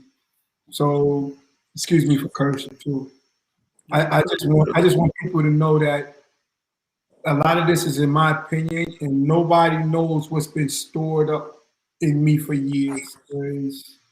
Like I said, I hung out with D Lord. This is my right hand man, so he knows a lot of it. Like he knows a lot of it, and a lot of these people that felt that they were, I guess, my nemesis, they really wasn't. Like at the end of the day, so I just want to make everything clear. Like I don't want nobody taking nothing personal. I love Look at this shit. yeah, I see it. Yeah. Stop that. Stop. Yo, I'm gonna turn your mic off. Stop that. All right, so you want me to keep it real? Yo, I'm just saying. Nobody wants to hear the disclaimer. Nobody wants to hear the disclaimer. I told you that. There's nothing you said here to say, oh, fuck him, fuck. Nah, you said how you feel. That's it. Yeah, that's your opinion, bro. Yo, somebody said I'm the enemy. That's Mook. That's Mook. That's Mook. You are who you are, dude. Yeah, that's Mook. That's Mook. Hey, Mook, Mook no though. Hey, Mook, I give up my. Mook. I'm blind as a bat, Mook. What you want me to do, man? I gave up my time and supported Mook. Mook no doggone well, man. He said, "Uh-oh, now headache. You see headache." Headache said, "Who is this dude?" Actually, Yeah. I don't know either. See, Speedy, don't come on here with that Jamba Juice. All right, man. You're right. But listen, fuck him, man. I just want to say thank you from the bottom of my heart, Speedy, for doing this, man. Like, you don't understand. I told you, the guys that I'm bringing on here, I hold to high regard. You, June Tone, that's my family. I'm about to get Mook on here. I'm about to get, You know, my boy Haddock on here. That's my family. Those guys I grew up with. So I just want to say thank you for giving me your time. I really appreciate you for all the one-on-ones, life lessons, conversations, long road trips. You was very hard on me. You pushed me to be great every time with the Wizards. We was in a plane accident together. You know, that's something we'll always take that with us to, you know, wherever we go. Yeah, right. We'll take that with us to the rest of our life. We lost a lot of our great friends. You know, Carl Lisa, that was our brother, our road manager. Love you, Dave. But I got a lot of people that hitting me up. All right, headache. Yeah. That's what's Yeah. up. Yo, like I said, Al, I want to thank you for bringing me on here. I don't. You already know. I already told you I don't do interviews. Like I don't want to get in depth with certain things and certain people. You know, basically, it's always somebody's opinion. So, with that being said, like I like the fact that you put the pressure on me for certain things I don't have to answer. You know what I'm saying? Like when you put Junie on, so you know Junie's gonna make they don't like the Speedy that politics. They want the Speedy that talk shit and you know just let niggas know what it is. Excuse my French for calling us brothers like that. But end of the day, Al, I swear to you, like I'm not big on interviews. I already told you why. When a person have that platform, they could just say whatever. Me, I knew who was good. I knew who wasn't good. Like the flaws in people game, you know, and then the mentality some people have. You know, some people you do something to, they're gonna want to fight you, things of that nature. I tip my hat to so many guys. Like I said, I'm the one who brought up Bam. I brought up Bam because when I ran into him, it was playing in that Eastern League. And I'm like, yo, this guy is good. This kid is good. But like I said, what I do that's different is the physical play. So, you know, I to this day, I still respect Bam on a totally different level. It wasn't until I got back to New York that I realized Bam is just like me. So I respect it. But thank you for having me, you know, open up that door a little. You'll hear about when the door is fully open. I know. They're not going to like the interview, whatever the case may be, but they do have to respect the fact that it is my opinion. You got a lot of brothers on here that respect you anyway. You know, that's what it's about, giving love and flowers to our brothers. And you definitely are one of our brothers, so we're going to give you those flowers. I don't want to give you no flowers when you're gone. I want to give them to where I see you into your face. So I just want to say thank you, my brother, and I appreciate you. Yo, no, thank you. I had a really good time, you know, just sharing my opinion on certain things. But I just know this won't be the last interview. I know somebody's going to try to go at me.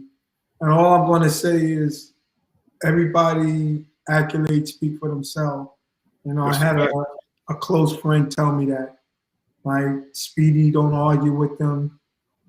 Just let your accolades do the talking, like, end of the day. And you ain't chased. So that's what rules in my favor. I didn't chase it like most did. Well, Al, you my guy, though. Damn. There's so much heat behind this. Well, tell them to bring the heat. I got you. Tell them to bring the heat. Tell them to bring any type of smoke they want to bring. I'll bring them on the show if they want to smoke. I'll bring them. Tell Dan Taney to bring out these tapes because one thing I try not to tell we need them tapes. We need them tapes, Dan Taney. Is exaggerate about something. Like I try to just keep it 100. So, my opinion. I mean, Mookie came online. That's my guy, man. Yeah. Headache is in here too. You in the building. He Headache, jumped my in. dude. All these guys, my dudes, man. Yeah, man. Your roommate, Howie, he stayed on the whole time. I'm surprised he ain't sleep. Howie's on here. He stayed on the whole time. Yo, Howie could probably tell y'all a lot of stories about me. It's a good thing he ain't chose to open up his mouth. This is a good look. Right. E-Wee was on here. So, but yo, I'll holler at you, my brother, and I appreciate you. Yo, please. Yo, Al. What's up? My God, man. All day love, brother. All day. Okay, I got you. Hit me. I'll be there on the 29th. So when I get up there, I'm going to hit you before I come. All right, cool. Cool. That'll All right. work. 29. Yeah, I get there on a Thursday. So I'll hit you as soon as I get there. Perfect. Perfect. I should be off. All right, got family. All right. Come on.